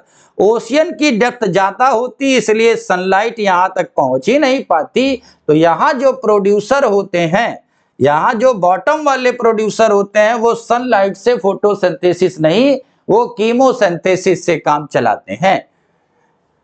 तो भैया annual net primary productivity 170 billion ton, correct option 168, further option 4th। Next देखिए फार्मूला ऑफ एनपीपी।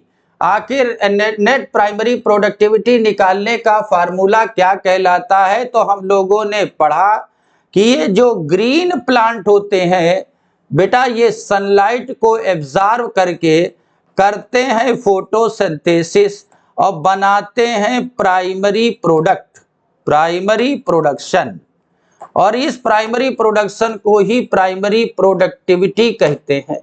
और इस प्राइमरी प्रोडक्टिविटी को ही हम लोग ग्रास प्राइमरी प्रोडक्टिविटी कहते हैं। प्लांट अपनी जिंदगी को चलाने के लिए कुछ पार्ट रिस्पायरेशन में यूज कर लेता है। तो बेटा ये हो गई जीपीपी माइनस रिस्पायरेटरी लॉस बराबर कहलाता है नेट प्राइमरी। अब ये नेट प्राइमरी प्रोडक्टिविटी अवेलेबल होती है कंज्यूमर्स के लिए। तो जीपीपी हमेशा एनपीपी से ज्यादा होगी, इस बात को याद रखेंगे। तो NPP is equal to GPP minus R. तो ग्रास प्राइमरी प्रोडक्टिविटी, ये डी का केस हो गया तो ये प्लस हो गए, ये चले गए, और अपने पास net primary productivity is equal to GPP minus R. Humus in degrade the release inorganic nutrient, this process is called. बेटा ह्यूमस से जो इनऑर्गेनिक न्यूट्रिएंट निकलते हैं, ऐसी प्रोसेस को क्या कहते हैं? ऐसी प्रोसेस को क्या कहा जाता है? 170। तो भैया सबसे पहले हमें प्रोडक्ट मिला डिट्राइटस, और बेटा डिट्राइटस पर 3 एक्सरसाइज हुई। पहला फ्रेगमेंटेशन, कैटाबॉलिज्म, लीचिंग। इन एक्सरसाइज के बाद जो डिट्राइटस का फॉर्म बच गया इसे ह्यूमस कहेंगे। अब बेटा इस ह्यूमस के बनने की प्रोसेस को ह्यूमिफिकेशन, ह्यूमिफिकेशन, और इसमें जो इनऑर्गेनिक साल्ट हैं इनके बनने की प्रोसेस को मिनरलाइजेशन कहते हैं। अब देखो भैया इस कैटाबॉलिज्म से भी मिनरल्स बने हैं, वो ऑर्गेनिक मटेरियल बने हैं। ये इनऑर्गेनिक मटेरियल प्रेसिपिटेट कर जाते हैं, मतलब चले जाते हैं लीचिंग में, और ये होते हैं नॉट अवेलेबल। लेकिन ह्यूमस में जो मिनरलाइजेशन होता है इससे बनते हैं मिनरल, और ये नॉट प्रेसिपिटेट, यही वो हैं जो अवेलेबल फॉर प्लांट होते हैं, अवेलेबल फॉर प्लांट होते हैं। तो now it is case of mineralization. तो 170 correct option is option 3rd। बड़ा जो डिट्राइटस है उसे छोटे टुकड़ों में तोड़ा गया, it is called as a fragmentation. करने के लिए डेट्रीवोरस मैदान में आए, इसे अर्थवाम कहा। कैटाबॉलिज्म बायोलॉजिकल एक्शन है, इस एक्शन में एंजाइमेटिक एक्सरसाइज, फंगस और बैक्टीरिया आए, इनऑर्गेनिक सब्सटेंस बने, वाटर सॉल्युबल हो जाते हैं, प्रेसिपिटेट, ठीक, इनर हॉरिजन पर चले जाते हैं और नॉट अवेलेबल, और ह्यूमस से मिनरल बनने की प्रोसेस को मिनरलाइजेशन। तो 170 correct option is option 3rd। Decomposition rate fast if detritus is rich in. बेटा डिकम्पोजिशन का रेट फास्टर कब होता है? तो हम जब याद करते हैं कि फेवरेबल फैक्टर फॉर डिकम्पोजिशन, पहला टेम्परेचर, पहला फैक्टर होता है टेम्परेचर। बेटा अगर टेम्परेचर 25 डिग्री सेंटीग्रेड के आसपास होगा तो डिकम्पोजिशन फास्टर होगा। कंडीशन हमें वार्म मिलनी चाहिए, कंडीशन हमें मॉइस्ट मिलनी चाहिए, क्योंकि वार्म और मॉइस्ट कंडीशन में बेस्ट ग्रो फंगस, और फंगस डिकम्पोजर होता है। हमें कंडीशन चाहिए एरोबिक कंडीशन चाहिए। एनारोबिक कंडीशन में इनहिबिशन देखने को मिल जाता है। और बेटा डिट्राइटस में N2 और शुगर मोर होनी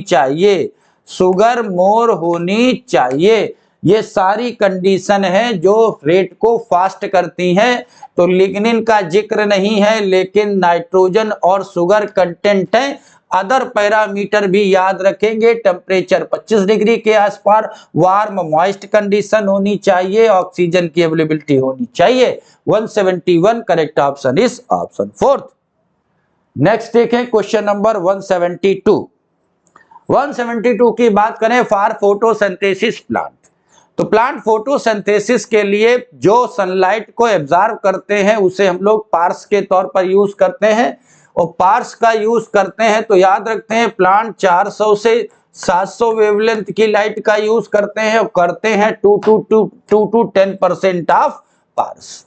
तो 172 correct option is option 3। When a sparrow eat insect it is, अगर स्पैरो ईट को खाती है तो वो उसे क्या कहेंगे? तो अपने पास सबसे पहले प्राइमरी प्रोड्यूसर है, फिर primary consumer, secondary consumer, tertiary consumer. बेटा प्राइमरी प्रोड्यूसर पर हम लोग ग्रीन प्लांट रखते हैं। अब इन प्लांट को अगर इंसेक्ट खाए तो ये इंसेक्ट हर्बीवोरस है, और इस इंसेक्ट को बर्ड खा ले, ये खाए तो ये हर्बीवोरस हो गए, इंसेक्ट को खाए तो ये कार्निवोरस हो गए। अब देखो इस केस में प्राइमरी प्रोड्यूसर ग्रीन प्लांट होगा और ये इंसेक्ट होंगे प्राइमरी कंज्यूमर, और ये जो स्पैरो बर्ड है ये सेकेंडरी कंज्यूमर की लेवल पर आ जाएगी। तो इसे क्या कह दिया जाए? सेकेंडरी। अब बेटा अगर ये बर्ड सीधे हर्ब्स को खा ले तो ये प्राइमरी कंज्यूमर होगी। तो बर्ड और ह्यूमन का ट्रॉपिक लेवल फूड चेन में पूरे इकोसिस्टम में फिक्स नहीं होता। वो अगर हर्ब खाते हैं तो दे आर हर्बीवोरस, और अगर इंसेक्ट खा रहे हैं तो दे आर कार्निवोरस। और ये टॉप कार्निवोरस भी ह्यूमन बीइंग बन सकते हैं, शेर मारकर खा जाएं। तो now it is case of secondary consumer. So correct option 173 is option second. Decomposition detritus is slower, अभी हम लोग डिस्कस कर चुके थे कि भैया स्लोवर तो तब होगा जब उन 5 पैरामीटर को आप याद कर लें, और 5 भी वो याद कर लें। अभी हम लोगों ने याद किया था, अगर शुगर कंटेंट ज्यादा तो फास्टर, नाइट्रोजन ज्यादा तो फास्टर, लिग्निन और काइटिन अगर ज्यादा तो स्लोवर होगा। अब ठीक है, एनएरोबिक कंडीशन होगी, ठीक है, स्लोवर हो जाएगा। कंडीशन कोल्डर होगी, स्लोवर हो जाएगा। और स्लो करने के लिए डिट्राइटस में काइटिन रिच कंडीशन होनी चाहिए। नेक्स्ट देखें 175। अ फूड चेन कंसिस्ट ऑफ, जो फूड चेन है वो क्या रखती है? तो बात चले हम लोग भाई फूड चेन की, तो फूड चेन क्या रखती है?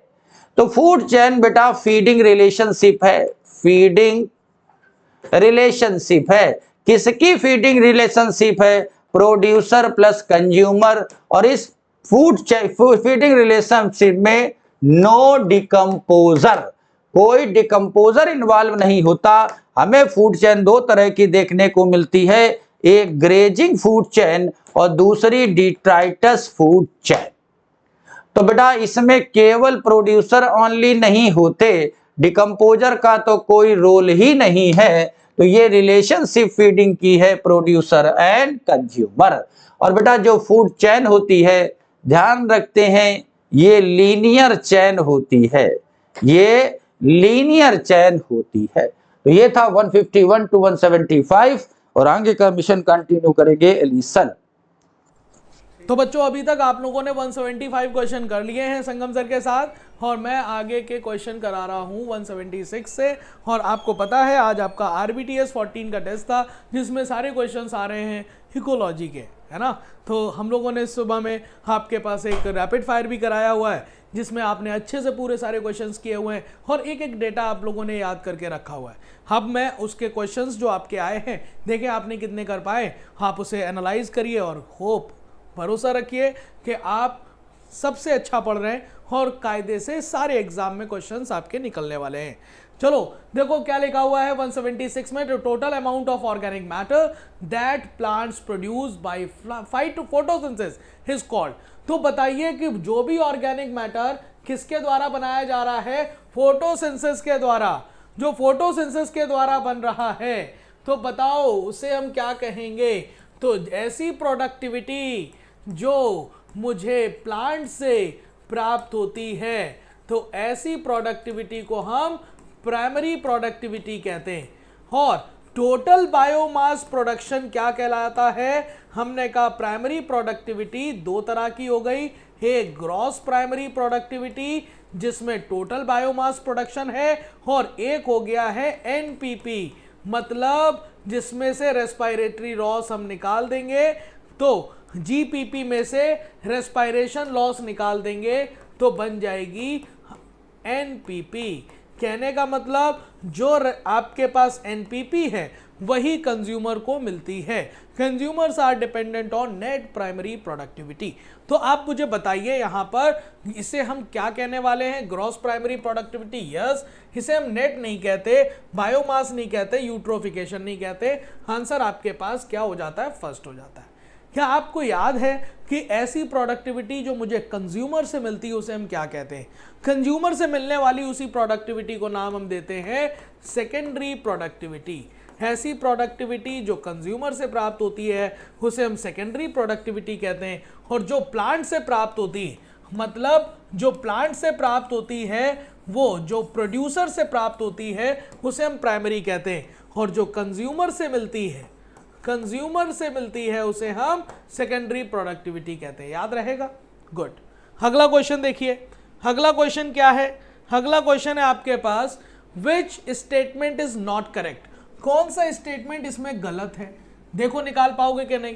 Primary consumers are first order consumer, तो आपको यह बात पता होना चाहिए। कहानी शुरू हुई है प्लांट से तो हमने कहा प्रोड्यूसर हो गए प्लांट, फिर हर्बीवोर्स। तो हर्बीवोर्स क्या हो गए?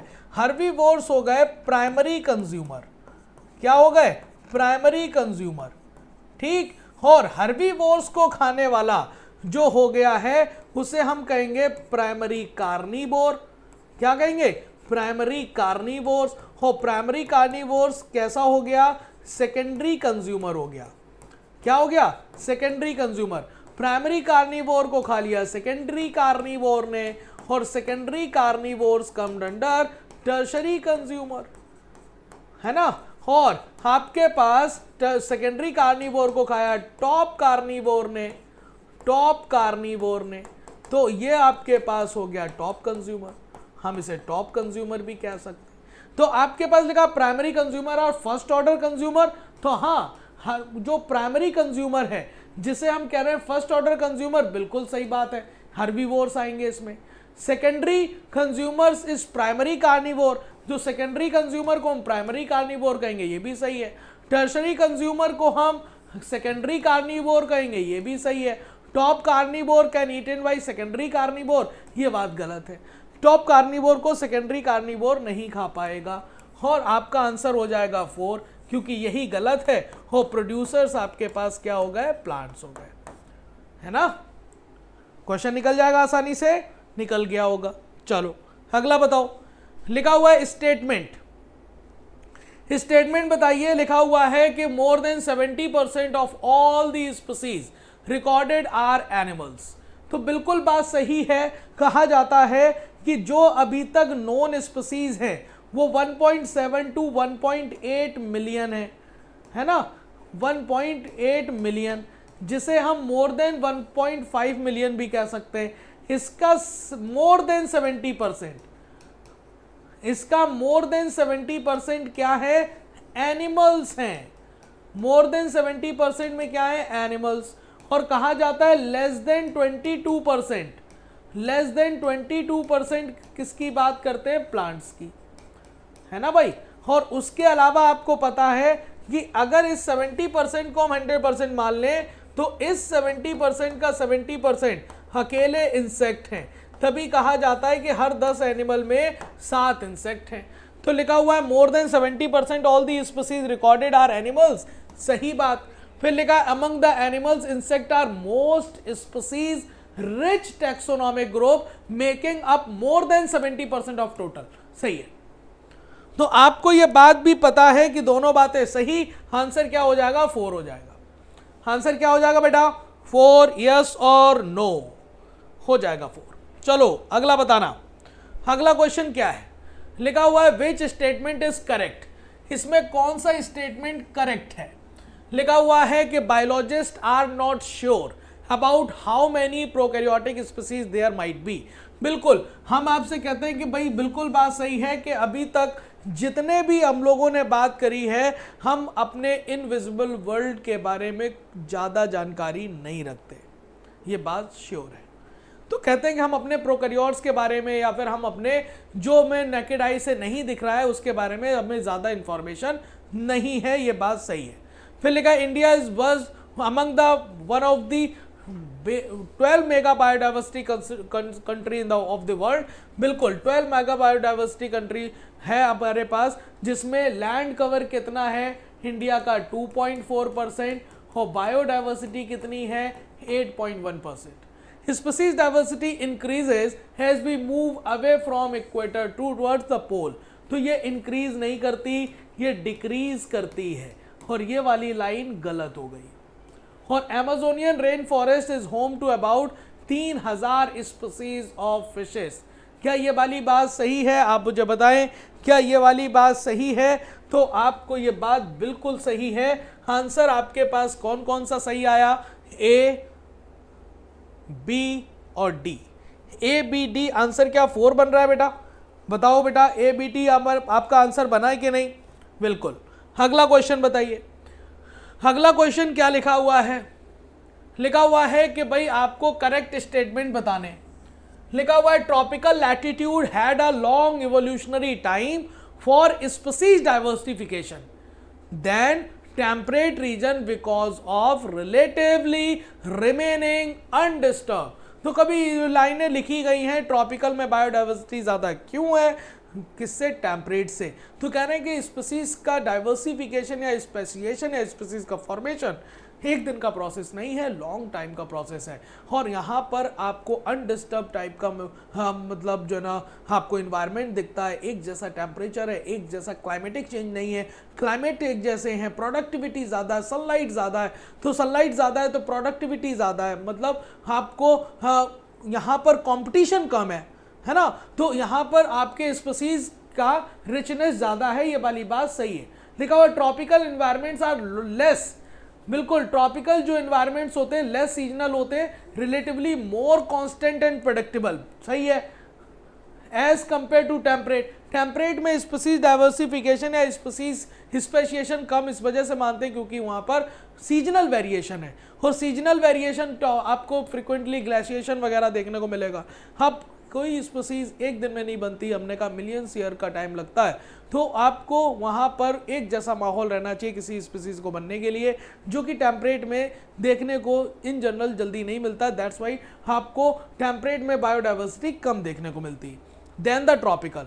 मोर सोलर एनर्जी अवेलेबल है ट्रॉपिकल में, ठीक है, और इंक्रीज मोर प्रोडक्टिविटी, ये भी सही है, और कॉन्ट्रीब्यूट ग्रेटर डाइवर्सिटी, सही है, आपको फूड आसानी से मिलेगा, निके स्पेशलाइजेशन देखने को मिलेगा। तो आपके पास तीनों बातें मुझे सही लग रही है, आंसर थर्ड बनेगा, आंसर थर्ड बनेगा बेटा, यस और नो। अगला बताओ, लिखा हुआ है बताइए, मैच द फॉलोइंग करिए, मैच करिए। क्वेगा कहाँ का है? क्वेगा अफ्रीका का है भाई साहब, ये क्या हो जाएगा, बी हो जाएगा। डोडो मॉरिशस की है, क्या हो जाएगी, डी हो जाएगा। फिर स्टेलर सीकाओ रसिया का है, ये वाला देखिए। और थाइलेसीन कहाँ का है, थाइलेसीन, थाइलेसीन थाइलेसीन थाइलेसीन क्या बचा, ऑस्ट्रेलिया, लो, तो ये हो गया सी। तो आप मुझे बताइए BDAC, BDAC। तो आप डोडो मॉरिसस सेकेंड का D, सेकेंड का D देखिए एक ही जगह दिख रहा है, आंसर थर्ड बन जाएगा, है ना, आपको पूरा लगा भी दिया। अगला देखिए लिखा हुआ है which of the following statement is wrong, कौन सी बात इसमें गलत है। फिर देखिए लिखा हुआ stable community should show much variation in productivity, बिल्कुल गलत बात। ये भाई साहब वेरिएशन प्रोडक्टिविटी में ईयर टू ईयर शो नहीं करते, जहां पर स्पीसीज रिचनेस कम होती है वहां पर वेरिएशन ज्यादा दिखाई देता है। मतलब किसमें, बायोमास के प्रोडक्शन में ईयर टू ईयर ज्यादा वेरिएशन दिखाई देता है। यहाँ पर स्टेबल कम्युनिटी होती है तो यहाँ पर बायोमास का production year two year constant रहता है, हालांकि बहुत ज्यादा बढ़ता घटता नहीं है। ये वाली बात गलत है। According to Tilman's long term ecosystem experiments increase diversity contributed to high productivity. और डेविड टिलमैन ने आपको बताया था आउटडोर प्लॉट्स पर उन्होंने देखा था जहां पर स्पीसीज रिचनेस ज्यादा होती है तो वहां पर आपको बायोडाइवर्सिटी वहां पर आपको ज्यादा देखने को मिलती है, और वहीं पर आपको देखने को मिला है बायोमास का प्रोडक्शन ज्यादा, और वहां पर जहां बायोडाइवर्सिटी ज्यादा वहां का इकोसिस्टम भी ज्यादा स्टेबल होता है। लिखा हुआ है stable community must be resistant और ओकेजनल डिस्टर्बेंस, ये भी सही है, और rich biodiversity essential for ecosystem health. तो आपके पास ये तीनों बातें सही, गलत बात सिर्फ फर्स्ट वाली, यहां पर नॉट शो होगा, शुड शो नहीं होगा। समझ गए, आंसर आपके पास फर्स्ट बनेगा रॉन्ग। अगला देखिए लिखा है which of the following is are correct, कौन सी बात इसमें सही है। लिखा हुआ communities with more species generally tend to be a more stable than with those species. बात तो वही कह रहा है कि भाई ये बात सही है बिल्कुल, क्योंकि अगर कम्युनिटीज में ज्यादा स्पीसीज रिचनेस है तो स्टेबल इकोसिस्टम है, बायोमास का प्रोडक्शन स्टेबल है, तो भाई आपके पास स्टेबिलिटी ज्यादा हो जाएगी। देयर रिवेट पोपर हाइपोथेसिस यूज्ड बाय पॉल एरलिच, और ये बताते हैं पॉल एरलिच ने कहा था कि इकोसिस्टम को आप एरोप्लेन मानिए और उसमें हर रिवेट को एक स्पीसीज मानिए, और की स्टोन स्पीसीज को आप मान सकते हैं विंग की रिवेट। तो कहने का मतलब अगर आप हर यात्रा के दौरान अगर रिवेट चुराते गए तो एक टाइम ऐसा आएगा कि आपका इकोसिस्टम गड़बड़ हो जाएगा, और अगर की स्टोन स्पीसीज अगर किसी भी इकोसिस्टम से निकल जाती है, बिल्कुल उसी तरीके से कि हम पंखे वाली जो मतलब एरोप्लेन चल रहा है तो विंग्स वाली हम कोई रिवेट चुरा ले तो वो जल्दी डिस्ट्रॉय हो जाएगा। कहने का मतलब रिवेट पोपर हाइपोथेसिस किसने दी, पॉल एरलिच ने दी, बात सही है। Rich biodiversity is not only essential for ecosystem health but imperative for the very survival of human race on this planet. बिल्कुल सही है कि बायोडाइवर्सिटी सिर्फ आपके पास इकोसिस्टम के लिए, हेल्थ के लिए जरूरी नहीं है, हम लोगों के लिए भी है। आंसर ऑल बनेगा, सारी बातें सही है, सारी बातें सही, बिल्कुल सही। समझ पाए, यस और नो। चलो अगला बताओ। लिखा हुआ विच of the following is true for hotspot.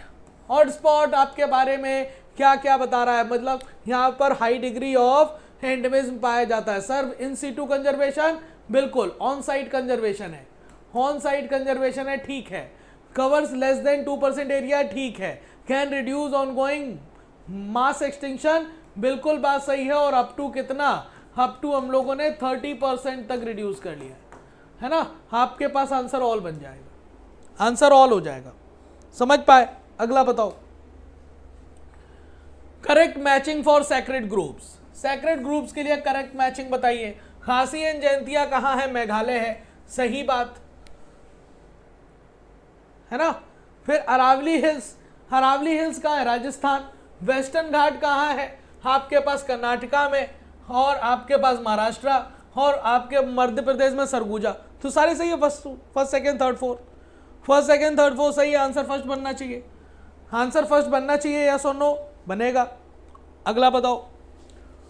Loss of biodiversity in a region में लीड टू, बताओ। लिखा हो loss of biodiversity in a region में lead to decline in plant production. भैया बायोडाइवर्सिटी का लॉस होगा तो प्लांट का प्रोडक्शन कम होगा, सही बात, क्योंकि पॉलिनेशन का इफेक्ट पड़ेगा। लिखा हुआ lower resistant to the environmental preservation, जो इन्वायरमेंटल जो आपके पास जो भी आपको जो मतलब प्रिजर्वेशन जो भी आपके पास बदलता हुआ जो इन्वायरमेंट है उसमें उसकी रेजिस्टेंसी पावर कम हो जाएगी, ये भी सही है। हमने कहा कि increase variability in certain ecosystem process such as plant productivity and water use. तो आपके पास वेरिएबल, आपके पास वाटर साइकिल, या आपके पास डिफरेंट चीजें आपकी अफेक्ट करेंगी जब आपकी बायोडाइवर्सिटी लॉस होगी। ये सारी बातें सही, आंसर ऑल बनेगा। ओके, अगला बताओ, विच of the following alien species, alien species इसमें कौन कौन है? कैरेट ग्रास है, बिल्कुल है। इसी का दूसरा नाम बताइए। इसी का दूसरा नाम है पार्थेनियम, और इससे हे फीवर बताया हुआ होगा जो कि अस्थमा करा देगा। आपको पता है कि भाई respiratory infection. Water hyacinth, Eichhornia, Eichhornia crassipes, तो ये भी है। लेंटेना कमारा भी है। आंसर ऑल हो जाएगा, आंसर 4 हो गया। अगला बताइए, following are the examples of in situ conservation. In situ conservation सुबह बताया गया था आपको काफी कायदे से, एक्सेप्ट आपको बताना है कि इन सीटू कंजर्वेशन कौन नहीं है। बायोस्फीयर रिजर्व है, नेशनल पार्क है, सेक्रेड ग्रुप्स है, ये नहीं है। ये ऑफ सीटू कंजर्वेशन है। ये आपके पास इन सीटू और एक्स सीटू कह सकते हैं। ये एक्स सीटू कंजर्वेशन का एग्जाम्पल है, तो ये वाला आंसर नहीं होगा। अगला बताओ, more conservations and scientifically sound estimate made by Robert May place the global species diversity at about। तो आपको पता है 20 से 50 मिलियन का प्रोडक्शन IUCN ने किया था, लेकिन ज़्यादा करेक्ट हम मानते हैं रॉबर्ट मे का। रॉबर्ट मे ने कहा था लगभग 7 मिलियन स्पीसीज हो सकती हैं, और उस 7 मिलियन का 22% हम लोगों ने डिस्कवर कर लिया है, जो कि मोर देन कितना परसेंट है? मोर देन है 1.5 मिलियन, है ना ये। तो ये आपके पास 22% डेटा रॉबर्ट मे वाला है ना। और इसमें से 70%, मोर देन 70% एनिमल है। मोर देन 70% क्या है? मोर देन 70% क्या है? एनिमल है। और लेस देन 22% क्या है? लेस देन 22% क्या है? लेस देन 22% प्लांट है। और अभी कहा था आपसे कि जो आपके पास एनिमल्स हैं और इसके भी 70% क्या है? इंसेक्ट है। तो ये डेटा आपके पास कितना आएगा? 7 मिलियन। यस और नो? यस और नो बताओ बेटा। अगला बताओ, अगला बताना। लिखा हुआ है which of the following respect to diversity of the organism in biosphere. अरे यार, मोर देन 20 स्पीसीज एंट की, मोर देन 20 स्पीसीज किसकी? एंट्स की। तो आपके पास ए का हो जाएगा सेकेंड। ए का सेकेंड एक ही जगह दिया हुआ, आंसर लगाओ, तुरंत पहुंच जाओगे। नियरली 20,000 किसकी हो जाएंगी? ऑर्किड की। 3 लाख किसकी हो जाएंगी? बीटल की। 28,000 किसकी हो जाएंगी? फिशेस की, है ना। आगे बताओ। लिखा हुआ है match the following with respect to total number of species. देखो, टोटल नंबर ऑफ स्पीसीज के बारे में क्या कर रहे हैं? टोटल रिकॉर्डेड कितनी है बताओ, टोटल रिकॉर्डेड कितनी है। फिर लिखा है टोटल प्लांट स्पीसीज कितने हैं, तो और लिखा हुआ इंसेक्ट स्पीसीज कितने हैं, number of fungi species in world. तो आपको ये बात पता होना चाहिए कि भाई टोटल प्लांट स्पीसीज के लिए कहा जाए no more than of plant species के लिए, एक सेकेंड, आप क्या क्या कर सकते हो? इंसेक्ट आप लिख सकते हो यहां पर, सी का सेकेंड कर सकते हो। और सी के सेकेंड में देखो एक लिखा है, मिल गया, देखो एक ही से मिल गया, पूरा करने की जरूरत भी नहीं पड़ी। हे का फर्स्ट हो जाएगा कि भाई आपने टोटल रिकॉर्ड कितनी करी है? मोर देन 70 एनिमल्स स्पीसीज, मोर देन 70% होना चाहिए था, मोर देन 70% बेटा, है ना, एनिमल्स स्पीसीज आर प्रेजेंट, है ना। और फिर उसके बाद टोटल प्लांट स्पीसीज, तो आप कर सकते थे total plant species no more than 22, और फिर फंजाई मोर देन स्पीसीज, ये वाला हो जाएगा। तो इस तरह से आपका आंसर बन जाएगा 4th। अगला लिखा हुआ है which of the following not a sub species of tiger.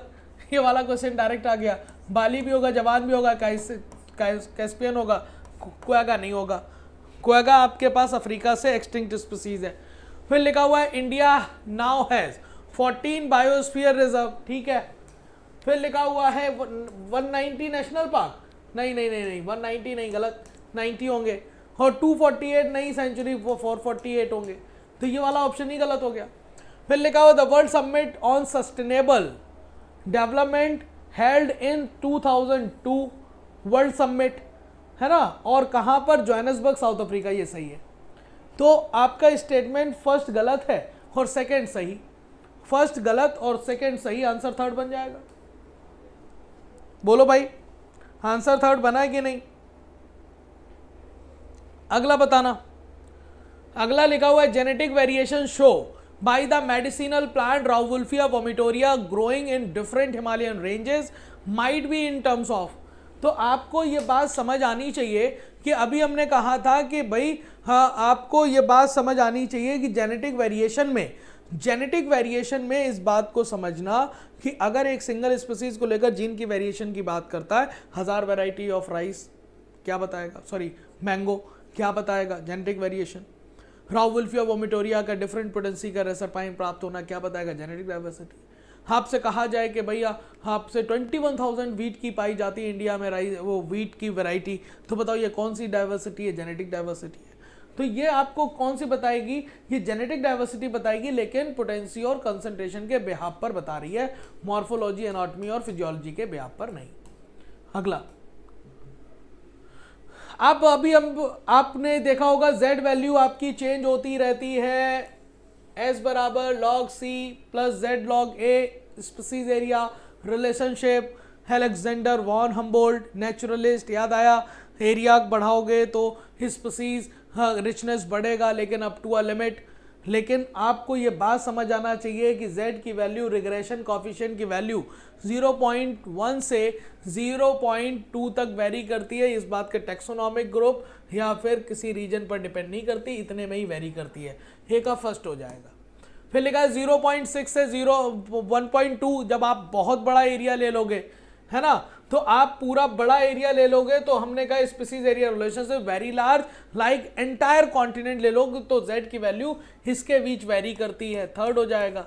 और उसी के एग्जाम्पल में लिखा हुआ था फ्रूगिवोरस बर्ड और मैमल्स का, अगर ट्रॉपिकल फॉरेस्ट में देखें तो उसकी Z वैल्यू 1.15 वेरी करती है। ये वाला बात सेकेंड, फर्स्ट थर्ड सेकेंड हो जाएगा। आंसर 4, आंसर 4, यस और नो। अगला, according to IUCN Red List 2004, the documented extinction of 784 species are categorized। आप बताओ उन 784 स्पीसीज में से कितनी है वर्टिब्रेट्स की, कितनी है इनवर्टिब्रेट्स की? तो 338 किसकी है, वर्टिब्रेट्स की। आपके पास 359 किसकी है, इनवर्टिब्रेट्स की, और 87 किसकी है, प्लांट्स की। तो क्या बताओ आंसर 4 नहीं हो गया? बोलो भाई, अगला बताना, अगला बताना मुझे। लिखा हुआ percentage of amphibian and gymnosperm, amphibia और जिम्नोस्पर्म। अरे यार अभी बताया था आपको, एम्फीबिया कितना होगा 32% और जिम्नोस्पर्म कितना होगा 31%। और आपको पता है रेप्टाइल बर्ड्स कितने, बर्ड्स 12%। और आपसे कहा जाए कि भाई बर्ड्स के अलावा मैमल्स, मैमल्स कितने 23। आंसर क्या हो जाएगा 4। अगला क्वेश्चन देखिए, अरावली हिल्स कहाँ प्रेजेंट है? मेघालय में नहीं। मेघालय में तो कौन प्रेजेंट है बताओ? मेघालय में कौन प्रेजेंट था? मेघालय में प्रेजेंट था आपके पास खासी एंड जयंतिया। आपके पास राजस्थान में प्रेजेंट होगा अरावली हिल्स। कर्नाटका और महाराष्ट्र में आपके पास क्या था? कर्नाटका और महाराष्ट्र में क्या था बताओ? कर्नाटका और महाराष्ट्र में कौन था? तो आपको खासी एंड जयंतिया मेघालय में, अरावली हिल्स राजस्थान में, आपके पास सरगुजा और चंदा एंड बस्तर मध्य प्रदेश में, है ना, और आपके पास जो भी आपका वेस्टर्न घाट रीजन था वो कर्नाटका और महाराष्ट्र में। ठीक है, चलो अगला 199, विच of the following is not used for the construction of ecological pyramids. तो मतलब इकोलॉजिकल पिरामिड्स को बनाने के लिए कौन सा हमारे पास पैरामीटर है जो यूज नहीं होता? रेट ऑफ एनर्जी फ्लो बिल्कुल होता है, फ्रेश वेट नहीं होता, ड्राई वेट होता है, नंबर ऑफ इंडिविजुअल्स होता है, फ्रेश वेट नहीं लेते हम लोग इकोलॉजिकल पिरामिड में, याद है? अगला क्वेश्चन है आपके पास लास्ट आज का, rate at which food energy assimilated at the trophic level of primary consumers is known as. तो आपसे ये कहा जाए कि primary consumers rate at which food energy, जो भी आपके पास फूड एनर्जी एसिमिलेट की है at the trophic level of primary consumers, तो प्राइमरी कंज्यूमर्स के द्वारा क्या कहलाया जाएगा? तो ऐसी प्रोडक्टिविटी जो मुझे कंज्यूमर से मिलती है, बताओ उसका नाम क्या है? ऐसी प्रोडक्टिविटी जो मुझे कंज्यूमर से मिलती है उसका नाम क्या है? तो आपको पता है कि कंज्यूमर से मिलने वाली प्रोडक्टिविटी का नाम सेकेंडरी प्रोडक्टिविटी होता है। तो आपके पास आंसर क्या हुआ? आंसर आपके पास हो गया सेकेंडरी प्रोडक्टिविटी, आंसर आपका थर्ड बना। ये थे आपके पास क्वेश्चन SBRT टेस्ट, वो RBTS 14 टेस्ट, और जिसके 200 क्वेश्चन। आई होप आपको सारे क्वेश्चन समझ आ गए होंगे, है ना? आप लोग पढ़ते रहिए और मेहनत करते रहिए, एग्जाम का दिन पास में है, जरूर सफल होंगे। Thank you so much.